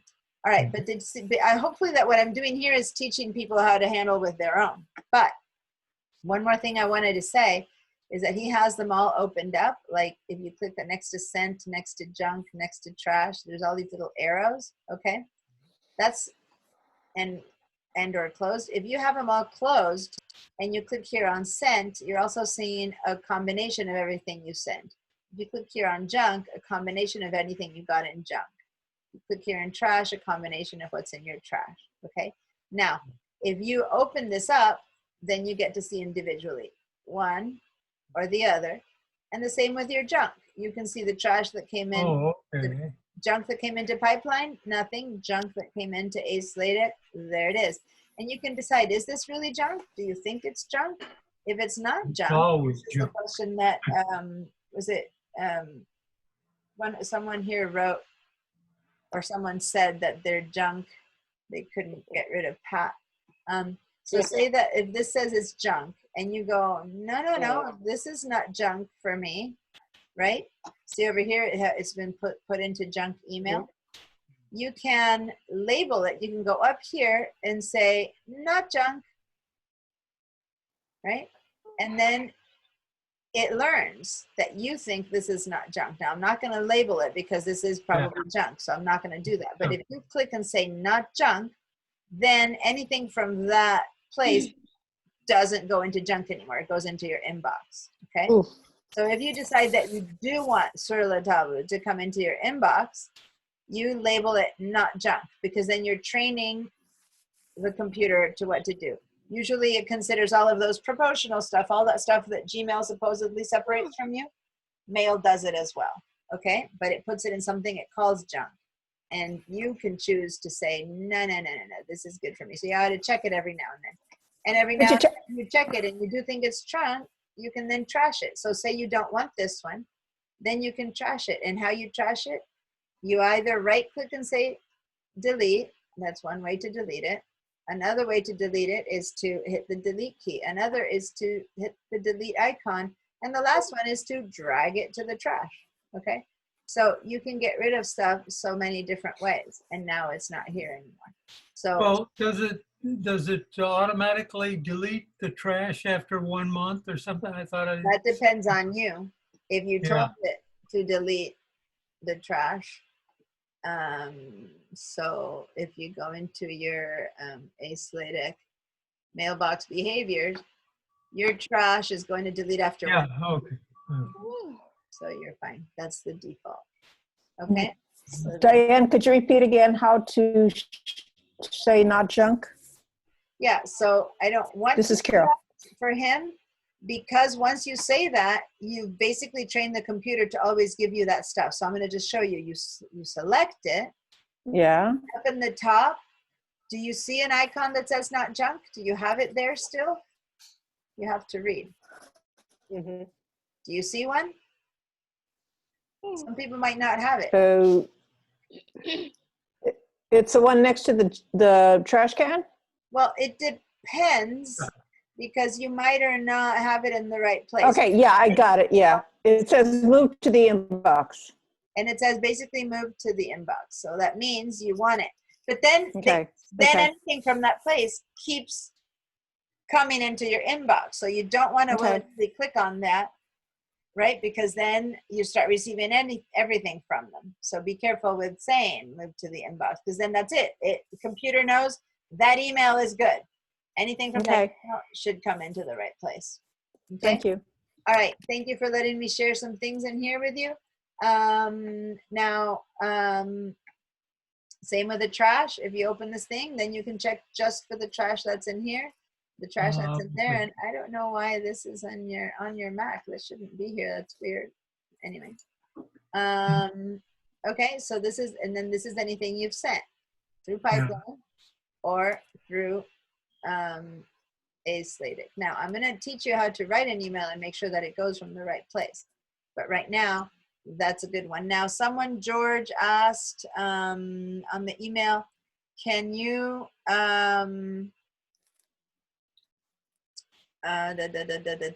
someone said, can you, I think George, let me read. Can you set it to put emails from certain senders to a folder automatically? And yes, and I'm going to show you that. It's called a smart box. But the reason I'm showing it to here because Al has one of those. This one says Alice Mailbox, and it's a smart box. See, it has that little thingy in there. So anytime this person emails him, it goes straight into here so that you can just click on that. So say that you want anything from your daughter, from your son, from your mother, to always go into a certain place that's easy for you to not have to search. From me, from whoever, you make a smart box and then you click on that. I'm not going to open his because I don't, in case it's private stuff, but that would be an example of how you make something go where you want automatically. Okay, doesn't matter. And then there's the normal boxes like these that are not automatic where you need to put anything in there you think is important, or you need to put anything in that you think is personal. But if they have this little icon there, then that is automatically. So everyone has a Today Smart Mailbox. And if you don't see it, it's possible that you have the word Smart Mailbox and that you need to click over here on Show. If so, if you click on Today, you will only see whatever arrived today. That's a Smart Mailbox. If you click, if you have no other, that's the automatic one that gets made for you already, okay? I'm going to stop sharing because I want to keep sharing with my mind because I don't have personal stuff. But I want to give us all a break. Is there any question urgently referring to what I just showed you? Well, yes, Diana. I was looking at my mailbox, which I never used, and I've got 30-something messages in there. They get in without me saying it. Okay, give me a second. You have an email address you never use and you found emails in it. Can you explain again? No, the smart mailbox. I just clicked on the smart mailbox that you were just talking about. Okay. I have 33 messages in there. What's the name of it? Of that smart mailbox? It just says smart mailbox.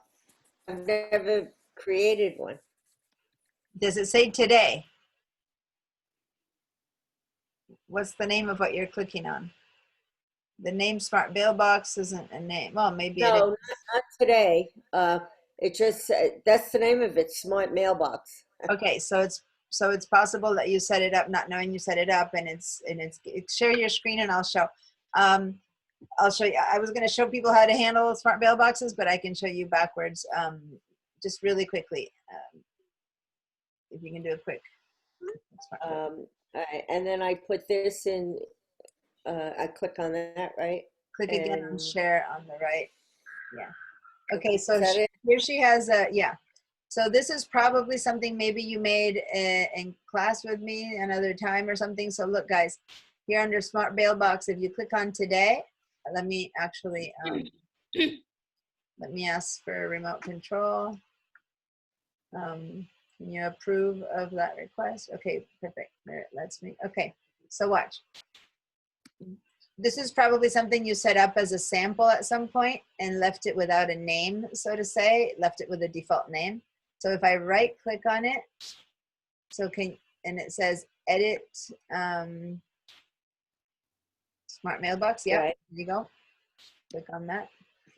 So you're getting the name, you just left it a Smart Mailbox, so that's why it's called that. You didn't give it another name. And any recipient that contains that name. So whenever this person writes to you, it goes in there.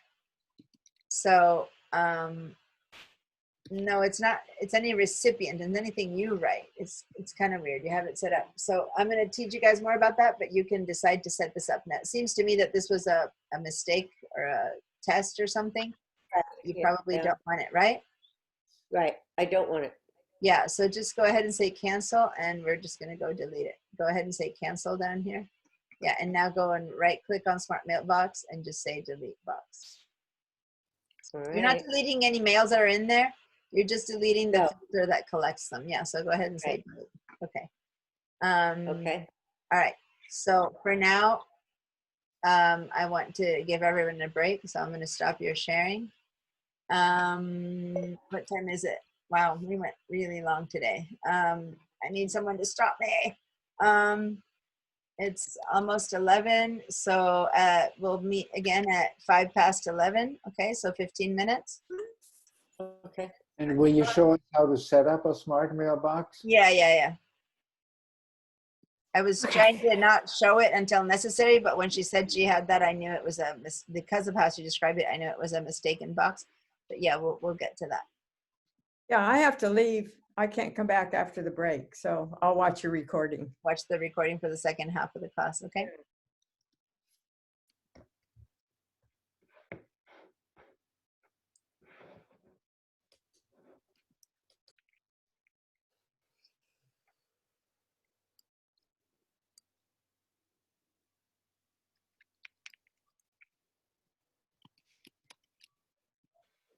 All right.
All right, everyone, come on back. Back in a second myself. Yeah,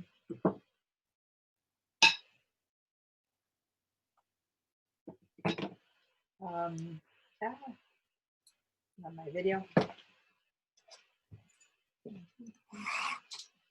Okay. So I was reading the emails, not the emails, sorry, I'm having a bite. Let me turn this on. I'm swallowing the last bite of an egg that my son made for me. I hadn't had breakfast this morning. So, there we go. So I'd have some energy to keep teaching. And in the chats, there's a couple of other questions that I want to answer. Sue mentions that she has her pipeline emails forwarded to her Cox account, which is fine. It's a perfect way to go. If you now add the Cox account to this, then you would get it both through your Cox and through your pipeline. Okay. So if that's something that you had set up, you're welcome to keep it set up or to just check both this way. But it did make me think that, yeah, some people might have many different options set up where they have different emails forwarded in different ways. That's one way around it, where you just check your Cox and you see your email, because anything that goes to pipeline gets then sent to your Cox, right, in her case. And so then she sees her pipeline emails inside of her Cox. So that's one way to set it up, which is no matter where you check your Cox account, then you will always see your pipeline stuff. Another way is to do it this way, which if you set it up on both, it's indistinguishable. It just comes in and out as if it were being read at the same time. So you don't need to have anything forwarded. You just have them all in by looking into them in your phone like this. They come in one after the other, or in your Apple Mail, and they come in one after the other, and they stay being their own email address. It's indistinct which you prefer. If you're going to be always checking your email the way Dorothy does, which is through her Gmail account, then you might want to not have to check two different accounts. Then you can just forward them. It's just a possibility. All right. Let me keep explaining basic setup of how to make, whoops. Remember I just said that my son made an egg for me? You hear that sound in the background? That's my stroke alarm, where he seems to be making another one for him. Lucky you. What's that? I have to make you breakfast. I know. But see, that's the thing. That's one of the things that this kid's always been good about cooking. But now my other guy, who never cooked over this being at home time, has learned how to cook too. So they're both cooking. But my youngest one, who is the one who's now cooking, has always been a really good cook. So yeah. All right. So here on the inbox, where you get to choose 1 or 5 or 10 emails at a time, depending on how many you set up in there. There is the question of how do we write emails and how do we then organize them when they arrive. So those are the two things I want to address next. I gave a very late break, so we'll see how much time we have for what's left in here. But I want to first show us how to basically write a simple email from the address that we want to write from. That tends to be the only problem with this situation. That if you are writing from this, where you have 2 or 3 accounts put together, when you write an email of your own, it's fine to receive email from different places, but when you're writing email from your own, how do you know which email you're sending your email from? So there's a couple of ways around this. One, you can say, yes, I receive emails from everywhere, but I only want to write from my personal one, for example, which on a personal level works. But what if you're actually working, actively working, and sometimes you need to send an email from your work or from school? And as I said, in the future, you really can only communicate through pipeline with your teachers. So right now you can answer from anywhere, but you have to be able to, in the future, write and receive only from your own. So you can set your preferences up so that you only write from one email, and then you don't even have to think about it, right? Or, for example, I'm going to make it an example. I'm going to be reading this that comes from Pipeline. See that? I'm just reading it. It has nothing to do. I'm not going to write to her. I'm going to write to someone else. But because I clicked on a Pipeline mail, when I go write an email, and here's how we go write an email, you go to this little icon that has a little pencil next to the envelope, a little pencil on a notepad. You click on that to compose a new message, right? Oh, I need to share my window with you, a different window, because this one is not showing me everything. I'm gonna have to share the entire window. So this is what happens when you click on writing a new message right there. A new box opens up. The only loose boxes we should have are the ones we're making an email from to send. And that email that we're about to send is going to disappear once we send it. So then that's the only loose box you should try to open. Notice that it says from Pipeline. You see that? Now I'm going to close this email without writing it because I'm just giving you examples. Now I am going to be reading this email. And this email is from someone who sent it to my SBCC teacher. So now when I say send email, see how it says it's sending from SBCC teacher? So basically, whatever you're reading, if you have it set up that way, then whatever you're reading indicates when you say send email where it's going to be from. Now, you can also click here and change it and say, no, I didn't want to send from there. I want to send from there. So then you change who you send from, who you are when you send this. Are you SBC teacher or are you? Hello, Alice. Hi. I'm going to mute Al. Well, Okay, I just muted Al. Okay, so does that make sense, you guys? You can choose who you send it from after the fact, but the person, the one that comes up automatically is whichever you are clicked on. That is the default setting. Now, if that's too confusing because you never know if you're looking at one or the other, then you can also say mail preferences, and then you can say that this will, which one will be the email to always send from. So you go to accounts, to composing, okay, composing, and then you say send new messages from, automatically select account is the one that I just told you. Or no, send my messages always from Pipeline, or send them always from teacher. So you choose one. That doesn't mean you can't change, but for a lot of people, this is a solution to choose their personal email here. So then all emails go from your personal one, and only now and then when you have an exception, you can change it. So say I set it up to SBCC teacher. Okay, so now when I go click on new, even when I'm reading a Pipeline email, when I click on new, it's always going to go from SBCC teacher. But I always have the choice to change that. So that might make things easier instead of having your email sometimes go from one and sometimes go from another. Does that make sense, you guys? Yes. So ask me any questions. I know there's questions now, so ask me your questions. This is Kath.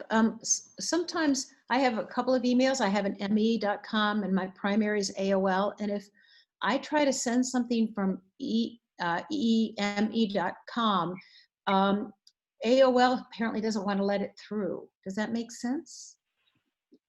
It's as long From as- here, yeah, if I were to try to send an email from emmy.com, I'm not having, I have to actually default it back to AOL for it to go out. I can't use the emmy.com. It's stopping it, even though I have checked, and in fact, I just looked in preferences that, you automatically choose the best email. So I have to go back and change it to, do you perchance have your ME emails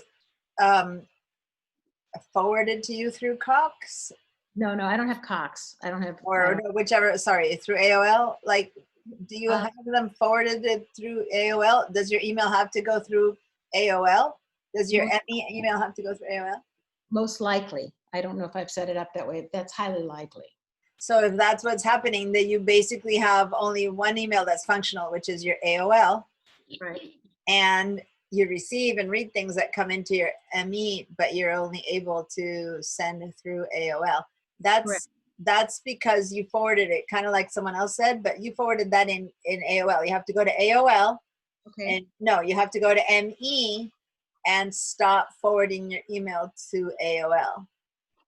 Okay. So right now, say you guys have email A and email B. And up until now, you didn't know you could check two in one. So at some place, someone said, well, go ahead and have your others forwarded to your main one. Has anyone else had that conversation with someone, or has anyone else know that theirs is set up that way? A lot of the times, that's what they teach you at school, for people to read their pipeline, since people don't go check their pipeline. If you don't have a Mac, a lot of times what they do is at the front office, they go, well, just go ahead and have your emails arrive in your regular email. So they go, what's your regular email? AOL. Okay, so you go to AOL and you say, please forward this to that email, or you can do it in pipeline. If you did that, then that's kind of like funneling in, and you don't write from it. You don't write or send, you just kind of use it to receive stuff. Does that make sense? Yes. So, but you can't fix this here, because again, this is a funnel, receiving whatever you have set up in your accounts. This is not the place where you disconnect your accounts from each other. That you need to do in either Gmail or in AOL or in ME or whatever that ME that you talk about is at me.com, or what is it? At me.com, yes. And what is ME? Do you know? Oh, ME, I thought it was one of those Apple options. Oh, ME, me. Yeah, that's the old Apple issue. Yeah. Yeah, me.com. Yeah. Wow, so you have your Apple email forwarded through Cox, which seems like not Cox. I don't use Cox. sorry, AOL, either way. By the way, when I say AOL or Cox, both are the ones that I don't recommend. So in my brain, they're the same thing. And only because AOL is probably the oldest of all email or things accounts set up ever. And for too many years, it functioned just as it did 20 years ago. And they never modernize it. I've heard it's much better now. So for a while, I thought they were gone. They were totally gone. And then they never really totally went away. They sold to someone else, and they're trying to make it more modern. But yeah, this is a problem. This problem that you're having is probably an AOL problem, because it doesn't really handle forwarding and stuff like that. In this case, me.com is, if it is your basic cloud email, you should not have that forwarded anywhere if you're using your cloud accounts in order to see if you're using mail or your phone to pick up mail. So yeah, I have a me.com as well as my, for some reason you were saying ME, and I would thinking Microsoft Exchange or something like that. But yeah, the me.com is an Apple thing. So, but you can't fix that through Apple. You have to fix that through AOL, where you probably have something being forwarded. I'm going to assume that that's what's happening. If that's not it, then go ahead and ask me again, and we can check it. Okay. So, where can I delete junk mail permanently? Anything you send into the trash gets deleted after a certain amount of time permanently. So let me show you here. I'm reading questions. if you read something and go, I don't need it anymore. So I'm going to read this thing, Dance Network, and I don't need it anymore, right? So go choose an email that you don't need anymore. Maybe one of my pipeline link reminders, and I sent you one at the beginning of every class. I don't think you need 7 of them sitting there. So choose one of those. Now let's delete it. So one of the ways to delete it, if you like your right clicks, is saying right click. Oh, I don't have my right click set up on this computer. I'm sorry, because this I set up the other day for teaching this, and I hadn't set up the right click yet. Okay, so go ahead and do a right click, and you can either want to train your, if you don't want it, you can trash it. But if you want to train your computer that anything that comes from the Dance Network is always trash, is junk, this is a chance where you can say, move to junk, right? So I don't want to make the Dance Network junk, but say that you find something here that, God, this is junk. I don't want to keep getting this. You can right click and say, move to junk. Or you can go up here at the top and hover over this thing and say, move selected message to junk. Now, remember how I shared someone else's email where you had little words under that? You can do that. You can right click on this gray part anywhere up here and have icon and text. Then it'll tell you that this is archive, this is delete, this is junk, this is reply. Normally by default you have icon only. And if you have icon only, then you need to kind of learn what the icons are, and it might be more confusing.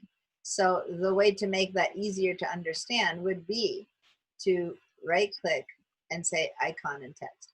Or if you like text only, but I don't like text only, that isn't as good for me. So I'm going to say icon and text, and then you'll get to see both. Did y'all do that? If you already know what they are, don't worry. But if you don't know what they are, this helps. So then I can say Dance Network, oh, that's junk. And I go and I click on junk. And boom. That message is not in my inbox anymore. But if I go into junk, there it is. The Dance Network is junk. And the junk has changed color. It has this yellowish, goldish, that's goldish, brownish, or whatever. So then you go, oh no, it wasn't meant to be junk. Then you can go up here and say not junk. See, before it said it was junk because you were in the inbox, right? So in an inbox, if you select something, it'll tell you only junk. There's no not junk because it's in your inbox. But if you are choosing your junk, when you go to that same thing, that's not junk, is to get it out of your junk. Because you are in junk and you're trying to say this is not junk. So then you click on not junk, and then the computer learns that it's not junk. So where did it go? It moved back into your inbox. Okay, does that make sense? By labeling it junk, it goes in there, but it also goes in there not once, but anything else from the Dance Network will forever keep dropping into the junk. You're training your junk what it needs to receive and not. So every now and then you need to go to your junk.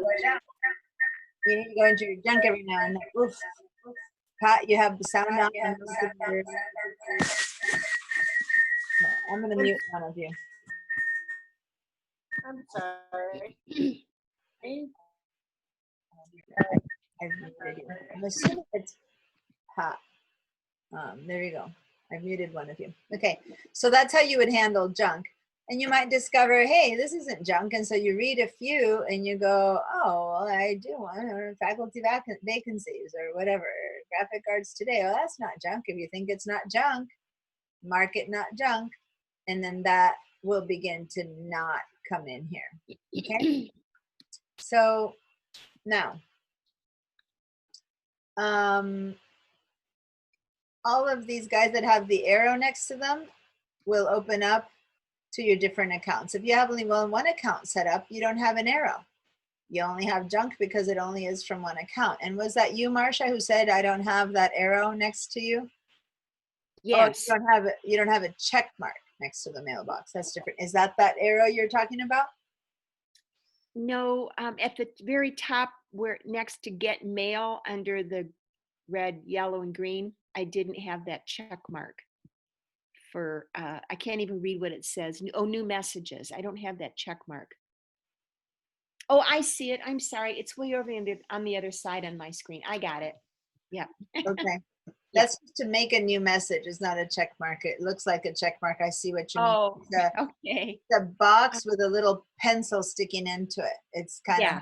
of Okay. it's Deanna, when I check junk at the very top, that message will disappear, but that same sender will show up later on as I scroll down.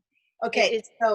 So this thing here, if you select it and check junk, this junk that you just did, from now on, you've trained the dance network to go into junk. But if you already received stuff in the past from junk, it doesn't go and grab all your dance network and throw them all into junk. Sure. Does that make sense, guys? So thanks for that question. Yeah. As you heard, Yeah. from now on, the dance network will be directed to junk. But if you've received 20 dance networks over the past 10 months, those are still in your inbox if you never got rid of them. Does that make sense, you guys? It's from now on. Yeah. It's the future. So if you already have them here in the past, if I go down and find another dance network, that one will still be here because this is your past. This is your past stuff, what already arrived. Now, if I've mentioned many times the distinction between my husband and I, he's a very much be on top of your stuff all the time person and do your, check off your list and empty your mailbox, which is a great way to be. Not for me, but perfect for him. So his mailbox at the end of the day is empty. His inbox is empty because he gets something, and if he doesn't want it, he trashes. If he wants it, if it's junk, he puts it in junk. If it's, whatever, it goes wherever it needs to go. Where is that place? Well, that what needs to go could be a mailbox you made. It could be that you said, these are important messages that I want to get rid of. So you put them in a special mailbox that you made. Any email that my mom sends, I don't want to get rid of. So it either sits in my mail inbox forever, or I can take it out of the inbox and kind of stash it. It's like you put it away out of your inbox. Imagine an inbox in your desk. Imagine a box that's an inbox and it never gets emptied out. It becomes getting so tall that it's a pile this big of paper. So the idea is, if you don't want it, you put it in the trash. If you want it, you do something like reply. And if you just want to keep it for future reference, I keep everything from school. Yesterday, I was at a meeting where I had to go and I found something from 2017 that mattered to that meeting.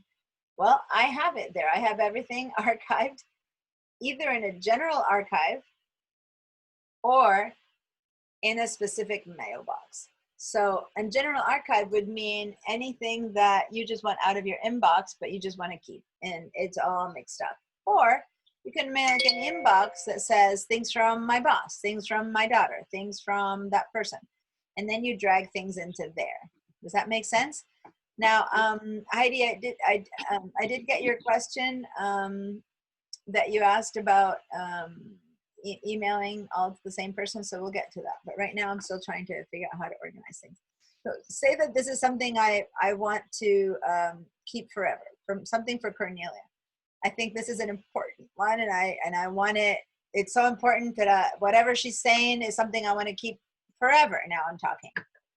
It's not something I need to write a quick answer.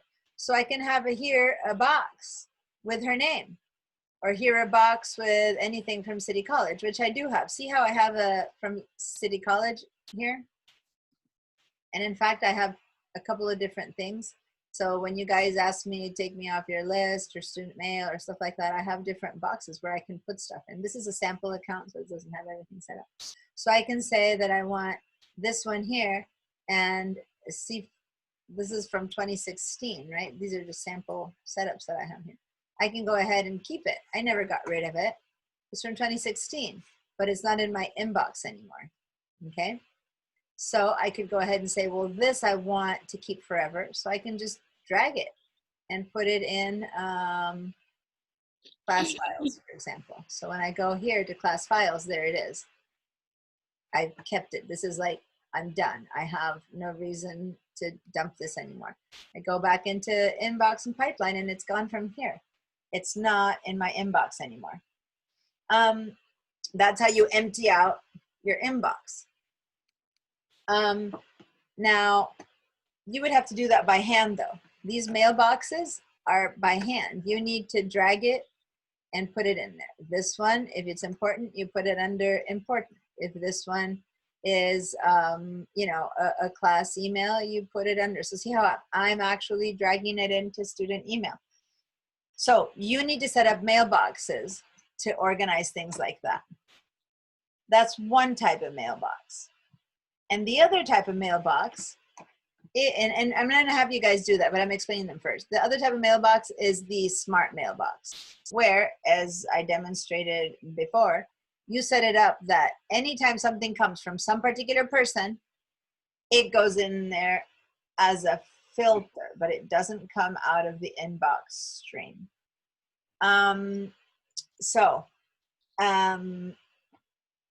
We're going to be making some of these and some of these, right? But first I'm going to have us do some basic email. There's some people saying, how can you make the inbox? How can you make a smart box? How can you make a box? First, let's start setting back and forth some emails.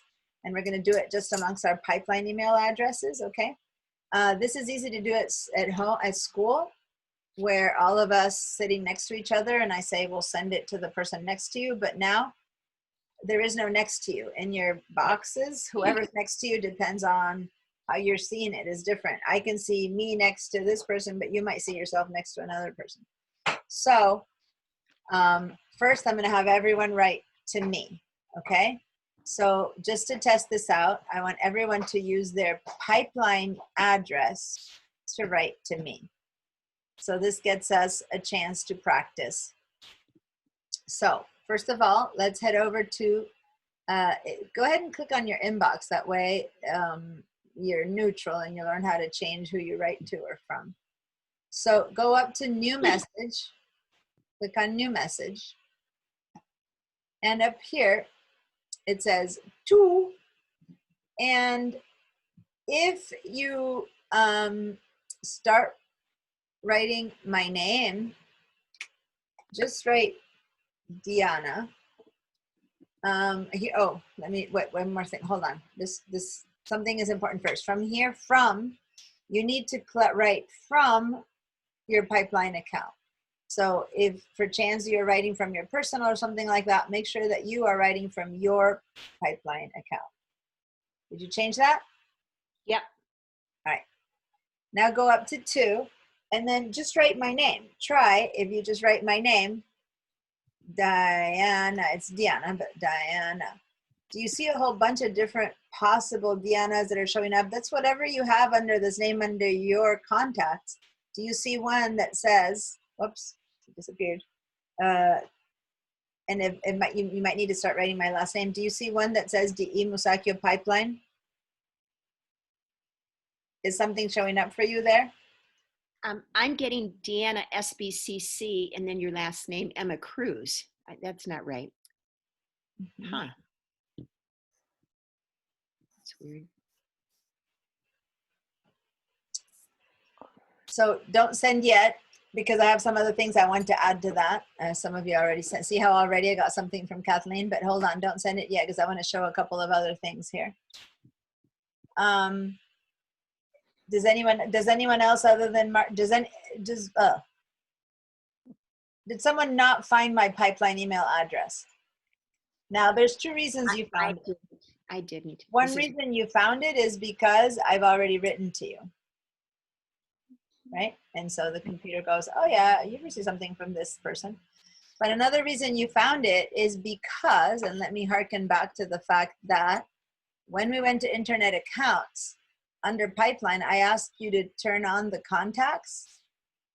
That's the school contacts. And when you're writing inside of pipeline, for pipeline and to pipeline, you'll be able to find anyone's email address that is part of the school directory. Because school emails are not private, right? So if right now you were to want to write to one of us, right? And it's hard to have you all do it as I do in class. So this example is going to be a little bit less obvious, but say that I want to right now write to, I I've been writing to both your personal and your work emails all this time, not work, school and personal, to make sure that I don't. So my computer's accustomed to writing to both your personal and your pipeline email. So if I type your name, both might show up. So say, for example, who's okay with me sending them an email right now through their pipeline account? I am. So I saw a couple faces. All right. So Marcia.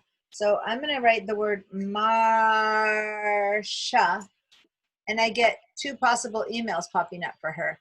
One personal, one pipeline. And I clicked on pipeline. Okay. Now, if you guys write Marcia, and then we'll get rid of it. You won't get emails from everyone, Marcia. I'll make everyone get rid of it. But can you all write the word Marcia? M-A-R-S-H-A.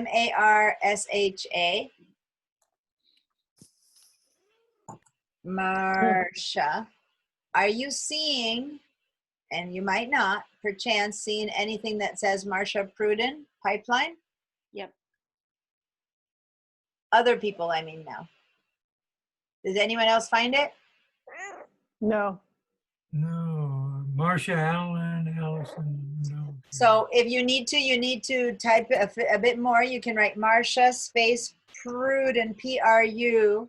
By the time you get to P-R-U, are you getting something from pipeline? Now, I'm getting a lot of yeses.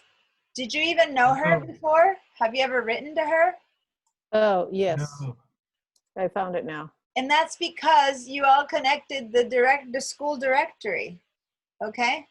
That's because I told you guys in the internet pipeline to make sure that your contacts were turned on. If this was off, you would not be able to write. So just so you know, as long as this is turned on, every time you write the name of some professor or some dean or some person that has to do with high school, their email, to send them an email, will pop up, because in your contacts, you have access to the school directory. Does that make sense? Thank you, Marcia, for letting us test your name, but go ahead and write any name now, a typical name. I don't know. I'm going to write Mark Smith, right? And look, it turns out there's 3 Mark Smiths that have a pipeline email address. I don't even know who they are, but I guess there's 3 Mark Smiths at college that have the name Mark Smith. Does that make sense? Yeah. Deanna, may I ask you a quick question? Yeah. Under the internet accounts, I don't have the title pipeline, but I do have my Gmail individual account that comes up Yeah. in that column. Is That's that okay? yeah, that's because here, when we set it up, you weren't here the other day, but when we set Right. them up, you go to details and you write the name as pipeline. That way, instead of that, what you have is the whole email address that's pipeline. Is So- that why I'm not getting your email account popping up on my screen when I'm trying to write you? No, you might not have. See, you weren't here when we did this. When you go to your internet accounts, you might not have this checked contact next to pipeline. So pull up your system preferences, and then if you don't see this, you can share. So go to your system preferences. I'm there already. Okay, internet accounts. Got it. All right, click on pipeline, and what do you have here? Well, I'm clicking, I don't have the word pipeline again. I just have my email account at pipeline, and it's checked for contacts. And it is checked. Okay. Yeah. So for you to have it say pipeline, you have to go to the word details and add that yourself. You need to write this name as pipeline. That is up to you to do. Okay. And replace that with pipeline. That is, and then it'll show up as pipeline. As But description. if this is on, technically you should be able to write my name. And if there's a lot of Dianas, once you start going MUSA, there's not that many more that will show up. As soon as you make a mistake, MUSS, it goes, no, there's no MUSS, right? Try another name. Try, I don't know, there's a ton of, what's another typical name? Mary, right? So look at all the Marys that are possible to be had. Now I write Mary Smith, and there's a, oh, look at that. There's a Mary Smith at Pipeline as well. There's a Mark Smith and a Mary Smith at Pipeline. Now I'm not going to write this, so don't send this. We don't want to be sending emails to a bunch of people right now. But I'm showing you how, if you now have your contacts, anyone in your contacts, and you know a Mary, you should be seeing their names here too, but these would be names of Marys that you know, Marys that are friends of yours. Does that make sense? Are you seeing? You might not have any Mary, you might not have any Marks, but those are very pretty, you know, typical names that I know quite a few Marys and quite a few Marks. Did that work for you? That you began to write the name of someone, and anyone who's in your contacts with that name popped in, as long as you have their email address. And or worst case scenario, anyone in Pipeline with that name popped in. Does that make sense? Yes. Now, if I were to disconnect the contacts list down here, then from Pipeline, then that wouldn't work anymore. So now I just disconnected it, okay? I just turned that off. You see that? I turned it off from what we did the other day. Now I'm gonna go write Mark. Let's do Mark again. Mark Smith, and I get no one. I don't have anyone. Mark, and any Mark I have, oh, because these are people I've already written to, so I'm a bad example. But you guys, if you turn that off, you'll find that who you have is not anyone other than anyone you've already written to. If I now look for, I don't know, I'm trying to think of a name that I might not, I don't know, Char, right? And I'm saying Char, Charlene, Charlie, Sharon, Charlie. By the time I get to Charlie, there's only one Charlie, right? Before, by the time I was in CH, I have a ton of options who could be CH. As you keep writing it more and more, it keeps reducing it to only people with CHA, then CHAR, then CHARL, CHRLI, and I finally get to only one person. Is that working for you guys? Think of people that you know and put their names in there. We won't send this email, but I'm just trying to get you guys to see how to use the power of your contacts in your email program. Since many of you guys might not be using your contacts, that's why I had you turn on the contacts for the Pipeline, so that at least you would have the Pipeline emails. Now, if you do not have in your personal iCloud, if you do not have your contacts that are personal here, or whatever is your personal email, you don't have your contacts connected, then that won't work. Yeah. I can't, you're off. Your sound is off. If we have multiple Google accounts, Google accounts, not Gmail, Google accounts, we will need to set all that up, check those boxes for each one. So let's say 4 different organizations we are connected to use Gmail like City College does. Each one of those will have a box like that, and we have to check it to be able to have that connection. Yeah. So say that right now I have 3 different Gmails. Right. By turning this off here, I'm writing and I'm not getting any of those, nor any of these, or any of, oh, yes, those, no, those, right? So if you turn them on, of whatever many you set up, then when you go write, you will have the emails of whatever their directories have. If the school has a directory, but maybe your job doesn't have a directory, right?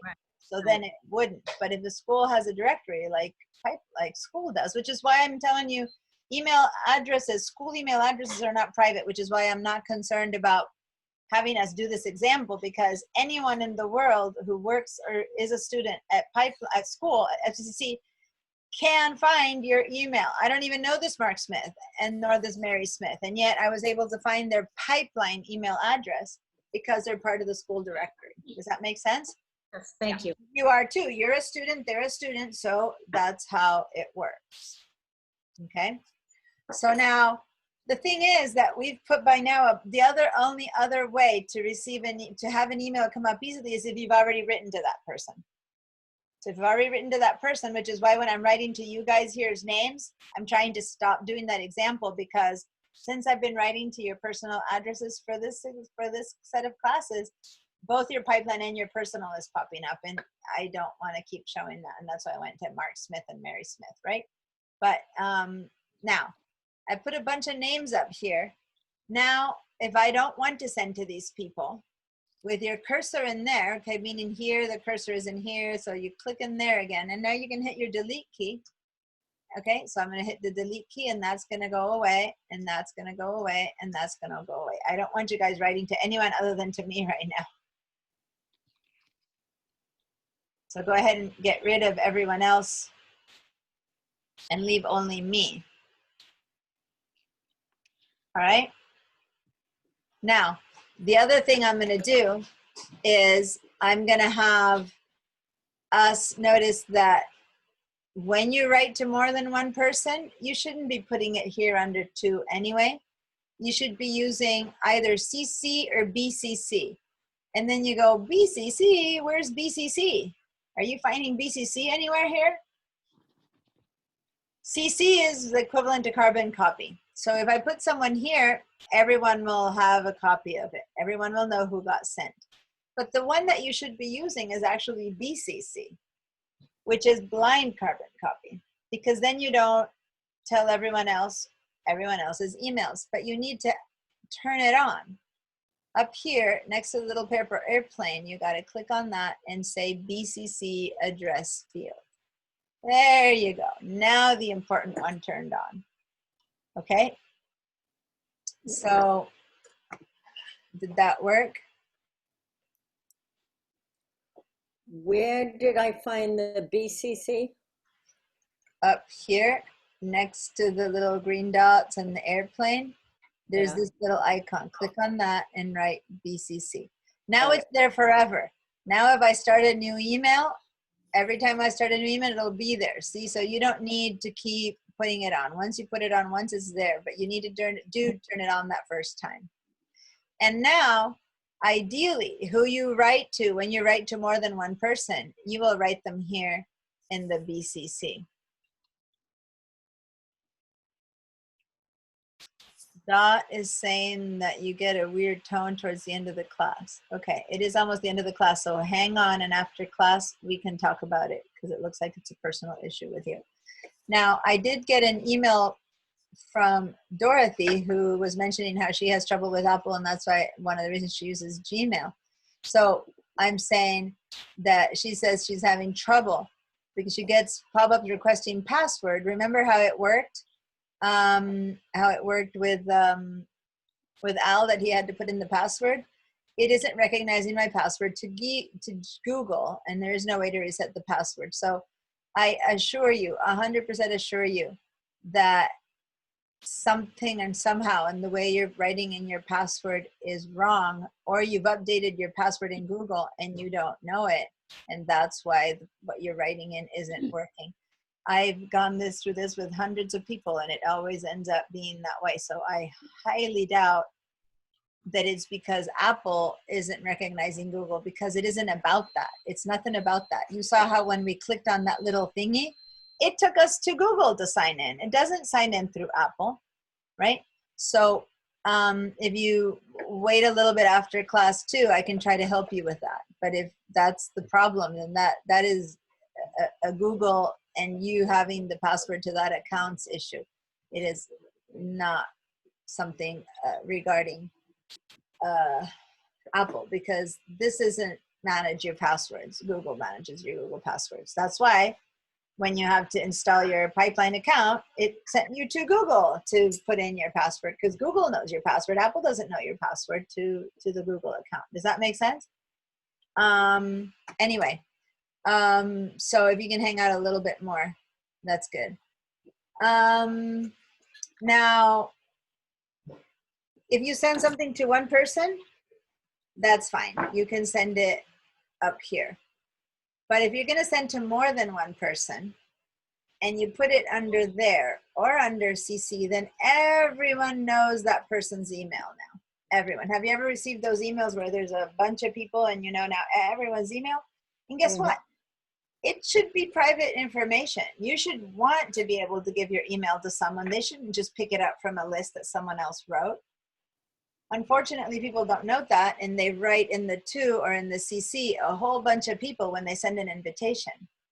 So in order to keep your friends' emails private, next time you do that, you should write their names under BCC. So if you're going to write to that good old Mary Smith, then you put it in there. And if you're going to write to Mark Smith, you put it in there. And just so you know, whenever I write to you guys at school, you think I'm writing only to you. You only got an email. But truly, I sent one email in the BCC to all of you. So I sent it one time. But you don't know that everyone else got it because I wrote their email addresses in the BCC. And if you don't know that, if that's true, go to your inbox, Pipeline inbox, and read the email that I sent you this morning with the Zoom link. And you think it's just for you, but actually look, I sent it to, this is my email from this morning to you guys, 6 a.m. But look at how many people I sent it to 66 people, all you guys twice, because you got it in your personal and in your pipeline, personal and pipeline, personal and pipeline. That's who really got it. This is just your name, so it doesn't matter. But you see what I mean? That's because I wrote it in the BCC field. Now you don't see this because I sent it, so I see this. But you guys don't see the BCC field. You just see the one email that you received from me. Does that make sense? Yes. Is that a distribution list then, Deanna? No, we'll talk about that in a minute. Okay. You can do this automatically is what they're asking. Yes, you can automatically have this sent to all these people. Yes, but I'm not at the step of teaching that right now. I just wanted to show you how BCC is the private way to write to a bunch of people. So you don't need to send it to any single person. You can put when you make a new email that's private, you can send every single person in the BCC. So say you have a book group that everyone knows each other, you're all friends, fine. Write all those in the CC because you've all joined the book group and you've given each other permission to know each other's email addresses. Right. But if you're sending a blanket email to 50 of your friends to a birthday party and they don't know each other because they're from different places, well, you don't want to put them all in the CC. You want to put them in the BCC. Does that make sense, you guys? Yeah. So it just works the same, but this is blind for the recipient, not for you. For you, you will get it. Now, I don't have, in class, I have us send things to all of our pipeline email addresses. You send to the one next to you, the next one sends the one to you, and you all check each other in your pipeline emails. But here, it's a little bit harder because you're not sitting next to each other, and it'll be hard for, Kath to confirm that George sent something and for, Marcia to confirm that Heidi sent something. So I'm going to ask you that as a homework, that you guys use this to send as BCC an email to some friends. You're welcome to add me to it, and then ask them to reply to you. So someone who you know or a friend, and say you're just testing. Say, sorry, ignore this message. I'm just testing something, someone you can do that with, and say, I'm learning something new about BCCs. And go ahead and do that. And I'm going to see if I can find a way. What I'm going to do is some personal way. I'm going to find if I can put a list of 2 pipeline email addresses from school together and then assign you guys to say, okay, George will write, to Heidi and Heidi back to George and, Pat and stuff like that. And then I'll put that list up and that way we can test that next class. I'm gonna do something like that. Diane, go ahead and test that. One more second, because we're almost done. And you always have to put in a subject. When you write a message without a subject, for another person, it shows up and it just says, for example, excuse me, come class, and I'll go, who wrote to me? Like it'll say something from Benina, but I won't see anything. And it'll just say great thanks, and I'll be great thanks about what, right? And so you need to write the subject. The subject is always important, even if it's just hi, right? Ideally, it'll be more than that. It'll be what I'm going to talk about. I'm going to talk to you about, you know, a birthday party, right? So you write that. So make sure to do that. If you want to write me an email just to test, at this point, yes, go ahead and write an email to me, to my pipeline from you, and just say, testing from class, just practicing my email. Go ahead and do that.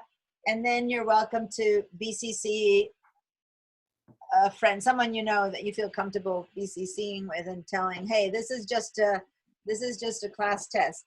Testing my new Apple Mail program or something like that, right? And then just send it to me and send something to someone else. And then you'll see the difference of BCC to B, and that you'll see who you BCC'd to. But they'll think you're only writing to them. Then email and say, how many people did you see me write to? And they'll go, just me, you know? So anyway, do that kind of a thing. I'm going to give you much more information about mail, but what I want to start connecting to for next week, and I know there's questions, I'm trying to, before 12, answer a few more things that matter. We're going to figure out how to make these mailboxes and smart mailboxes to stuff and put our things in when we want to keep them, when we want to sort them easily. But also, I want us to learn how to be able to type to a group. Like someone called the distribution list, and Heidi asked me, I want to send it to the same 10 people all the time, or to the same 20 people all the time, okay? And it has to do with setting that up in your contacts, okay? So in your contacts, you'll create a group called My Dog Walking Group, right? And then in here, you'll write to your dog walking group. Let me see if I have anything set up. Okay, so here I have, for a quick example, in my contacts, and we'll do this tomorrow, I have something called Book Club. And there's 3 people in that book club, right? So over here, if I want to write to my book club, I just write book club, see? And when I write book club, that email goes to those 3 people. Does that make sense? So that's what I'm going to show you. So I didn't have to write 3 people's emails. All I wrote was book club, because in contacts, I created the group, or what someone called distribution list. You put anything and everyone you want in there, and then you just type one word, and if these people know each other, that's fine. Otherwise, I would have written it in here, book club. And boom, there it goes. I write it in there, and this goes out to these 3. Okay? I typically had to write to students, and so I just write, you know, macOS level 2 class, and boom, all your emails pop in there. So I don't write each one of your emails. That would drive me crazy, 66 people each time. Right? So I create a group called macOS level 2, and then I write that in here, and boom, you all drop in into my BCC. Does that make sense? Yes, but you don't have to put anything up in the 2 box then, if you do what you just did? You don't. If you send this to these 3 people, you don't need to put anything in the 2. They will get it as if each one is getting something sent to each one of them. Okay. There's no need to always populate the 2. You can write everything. You can switch easily. You see how easy it is to switch. You can send everything in the CC, so everyone gets a copy, and everyone knows that the other person got a copy. Okay? Right. Let me give you an example. If I click on Elizabeth Imhoff, right? I received this, and I know that she sent it to a whole bunch of people, undisclosed recipients, which I will never find out who they are, even if I try. And I know that she sent it to me. If I go to Pat, I know that she sent it to me and that she CC'd herself. Okay. Kathleen, on the other hand, only sent it to me. Sally sent it to me, and she CC'd it to 4 people. And I can see that she CC'd it.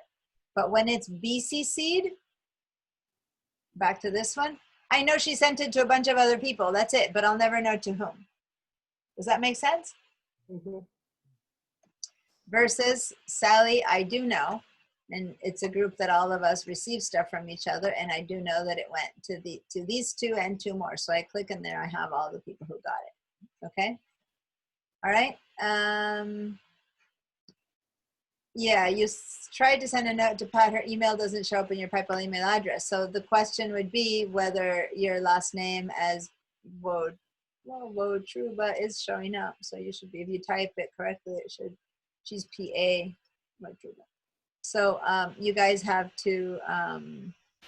I'll have a list of people's emails next week, and that way it'll be easy. There's pipeline emails next week, and that'll be easier for you guys to write in the test. Okay, now it is actually 12 p.m.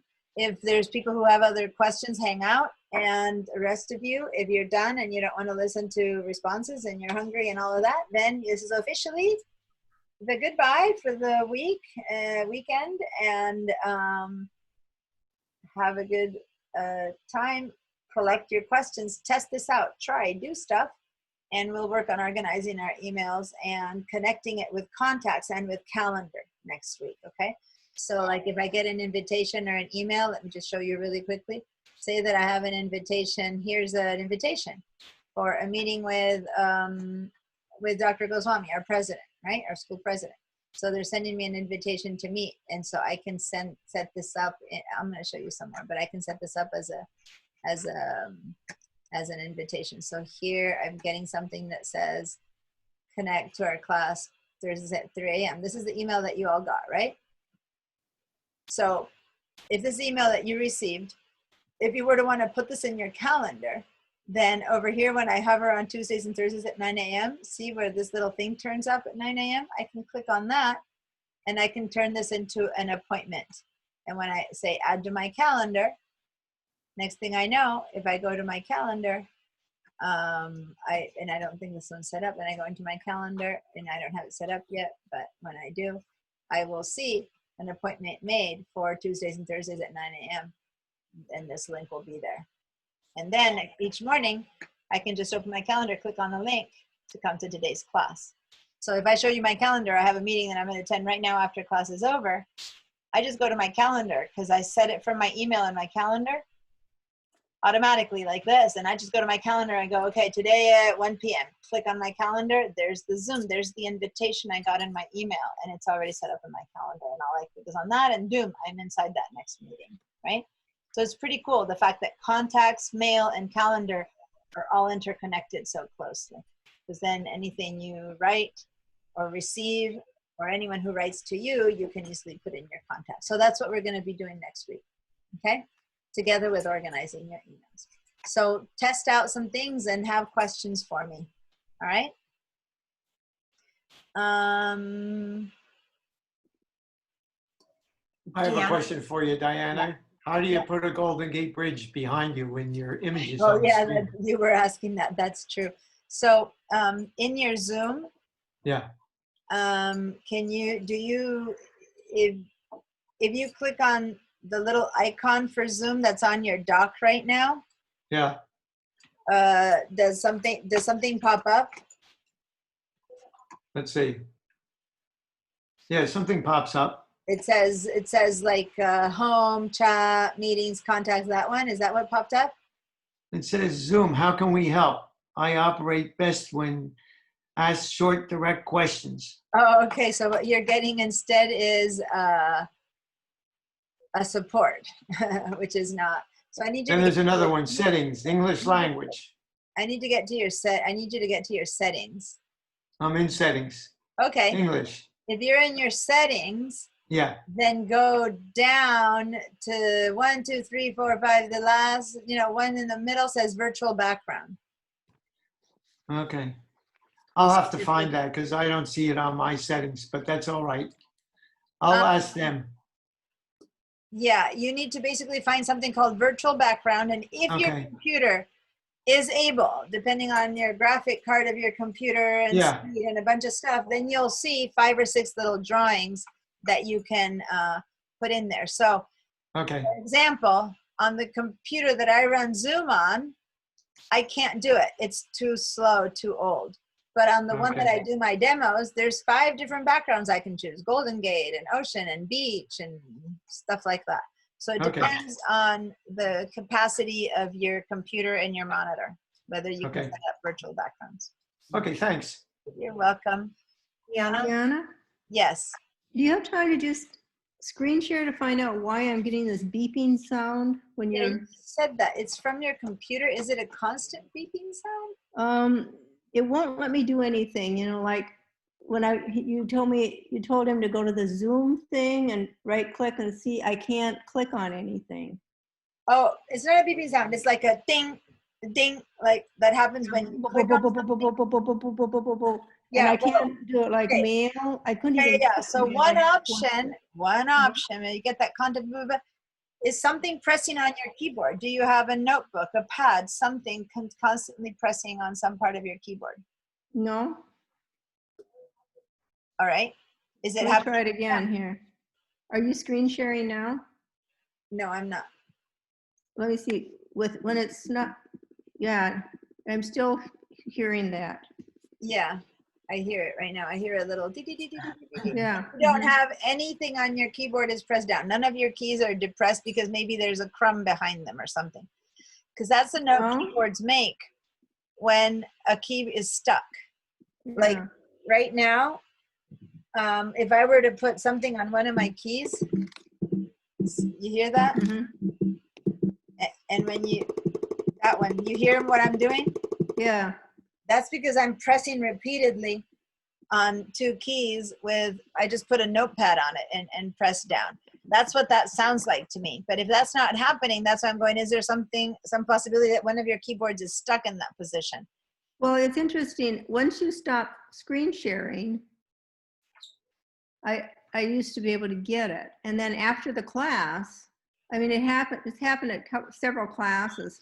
And then after the class is over, So here's I my can open answer. up things. The only time I hear that noise is when I'm pressing it repeatedly by mistake, like a notebook or something is on it. If it's not that, I have no idea what the sound is. So then you need to just check in with Apple, call them and say, hey, this noise that someone told, just tell them so they recognize it in case you can't make it happen again. Tell them it's the sound like when you leave a notebook on your keyboard and it goes, explain it that way. And they'll go, oh, so then, but nothing's on my keyboard. What else can it be? Okay, I'll call Apple because it's happened like about 3 times.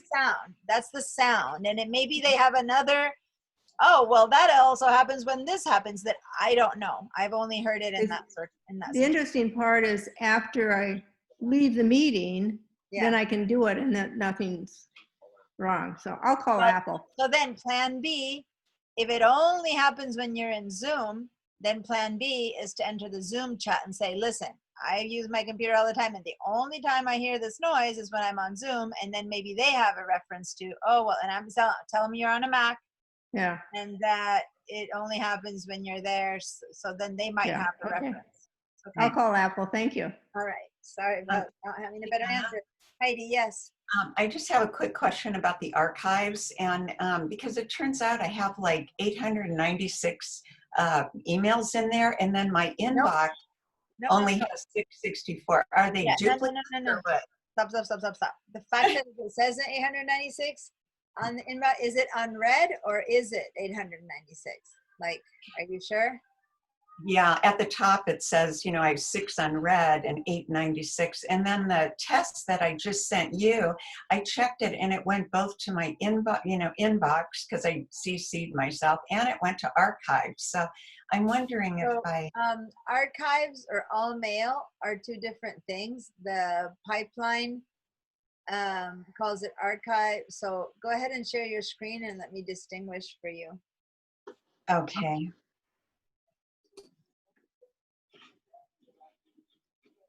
Let's see, I did. I have to put share. Okay, there we go. Okay, so if you look up at the very top, what's your Apple, what's your OS? I have High Sierra. Okay, so go ahead and open up the little arrow next to archive so that we see how many accounts it's on. Oh. So basically here it says that if you click on the pipeline one, H. Hartman pipeline, the 3rd one, archive. Yeah. So you only have these things in your archive of your pipeline emails. Okay. And if you look at the date, they're from like April or May or something like that. And then you have a few fine.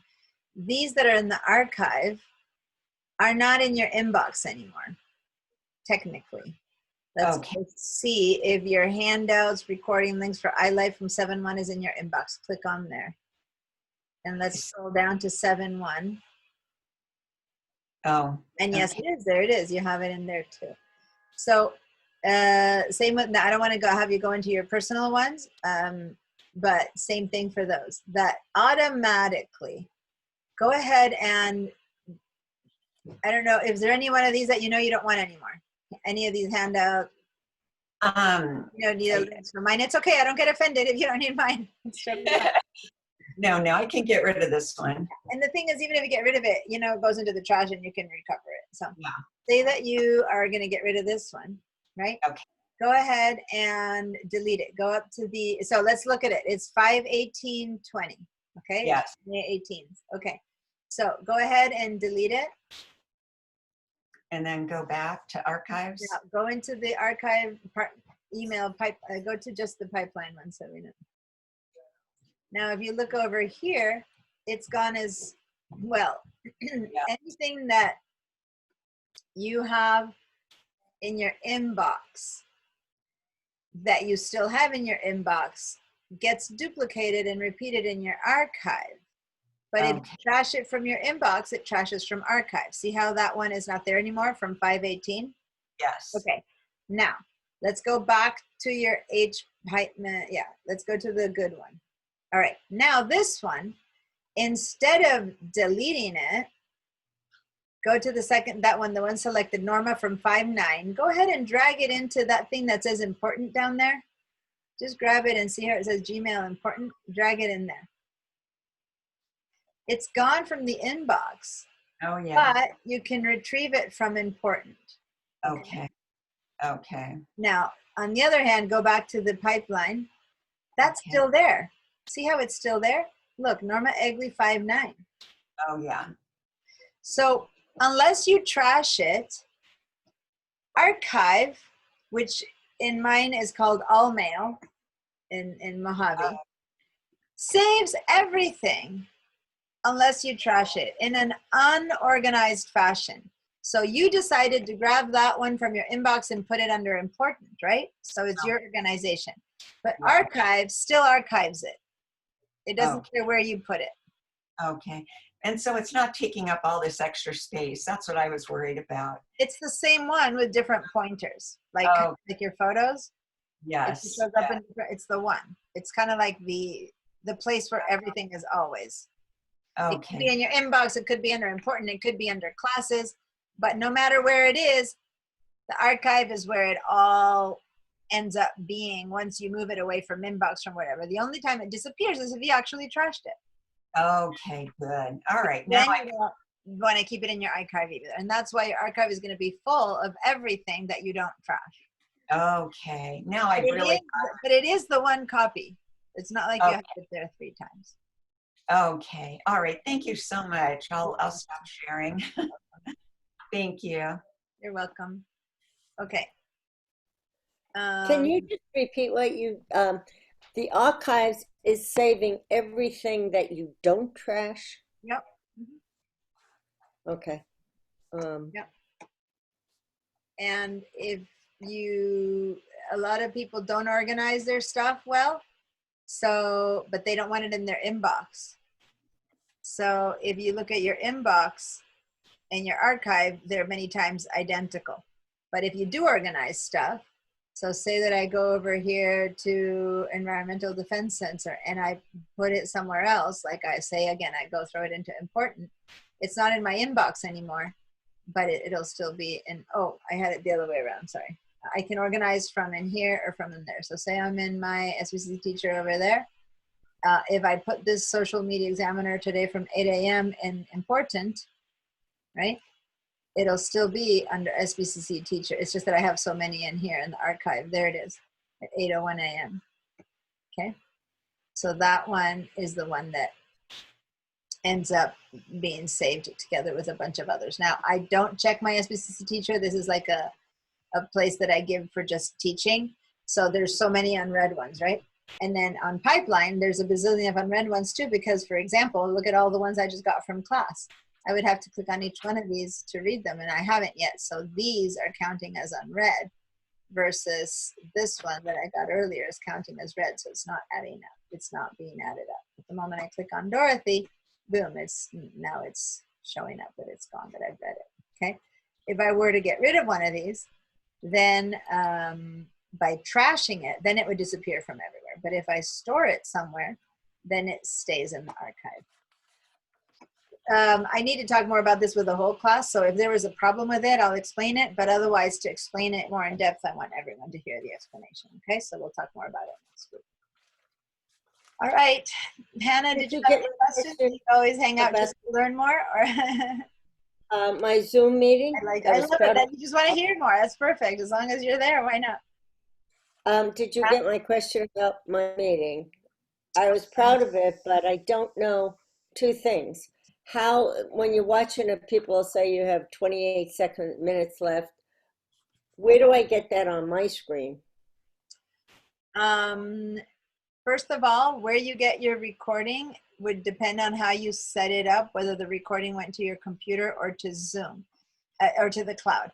It would seem to me that if you have a free account, that it went into your computer. So go into your documents folder now and see if there's a folder called Zoom, which should be in your documents folder because it's a Z at the very bottom, and that's where you would find a recording.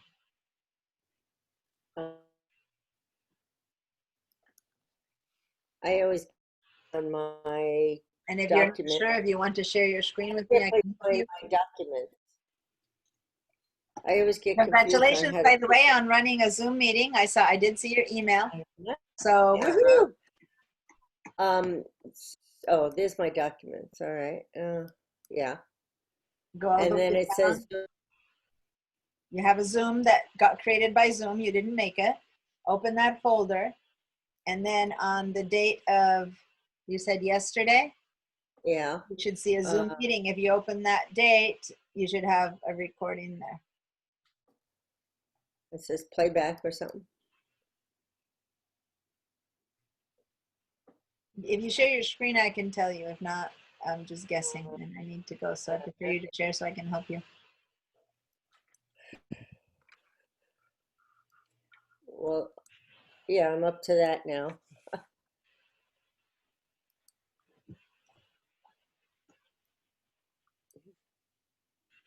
Okay, so this is in Pages. So go ahead and you can close Pages. We don't need to see the Pages screen. Go ahead and click, yeah, that thing that says playback. Close at the top, that red button. Close this from the red button on the top left. Top left, sharing, you top left, left. No, not Oh. top sharing. The window. I want to just. Oh, because you're just only sharing this window. That's the problem. You're only sharing this little window instead of your whole desktop. So go back up to where it says you're sharing your screen. Up at the very top, the green thing, you have something that says new screen. Yeah. Okay. New screen. Yeah. At the very, very top, you'll see Yeah, I did that. New screen. Yeah. So you want me to? When you click on new screen, you'll be able to see one that looks like your entire desktop. That's the one I need. Because you're sharing just this one little tiny window with me and I can't help you with anything. Okay, your mouse is in the middle of the screen, so I don't think you're in the right place. Go to the very top of your screen with your mouse, like at the top of the screen of your entire desktop. You see something green saying that you're sharing your screen or something like that, like a toolbar at the top. Right. There's a button there that says new screen. Right. Click on that. New share. New share, there you go, new share. And now look in all those possible windows, one that shows your entire desktop where you see your background and everything, and share that screen with me so that I can help you. Well, the problem is this is, all right, let me get rid of that, I guess. How's that sound? No. Now you shared this, now you stopped the screen. sharing. So go back into the bottom and say share screen again. I do need to go. I'm meeting in 10 minutes. All Now. right. I need to have Yeah. something. Okay. Click on share So- screen and start your share screen again. But this time, share your entire desktop screen with me. Click on share screen again. All right. And of all those screens you see in front of you. And that's my. Okay, now Like- don't say deny, don't. Oh, I'm sorry. That's all That right. was from a long time ago. Okay, so that was the screenshot I took yesterday at the meeting. That's very cool. That's my desktop. Yeah. Okay, But so let me show you where to click. Go to your left side finder, bottom left, or up, yeah, a finder window. Open a finder window. Yeah. Okay. Now go to the documents. Click on documents. Okay, see that folder? It says Zoom. Untwirl it by click on the little arrow so that we can see inside of it. Okay, so that's your meeting. Open that little untwirl that thing too. on the arrow or the box? The little arrow. That way you all see it in there. So you did it yesterday. So there, that MP4, that's your recording. That's it. Double click on it and it'll start playing. Double click on it and you'll see it'll start playing and then you can stop sharing. Double click on the double click on the icon. Let's see. And then you can press play and it's an hour and 23 minutes long.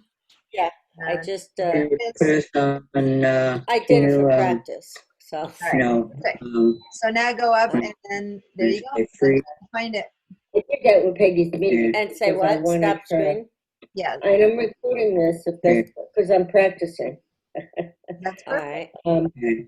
But also, if you're in the living room and everybody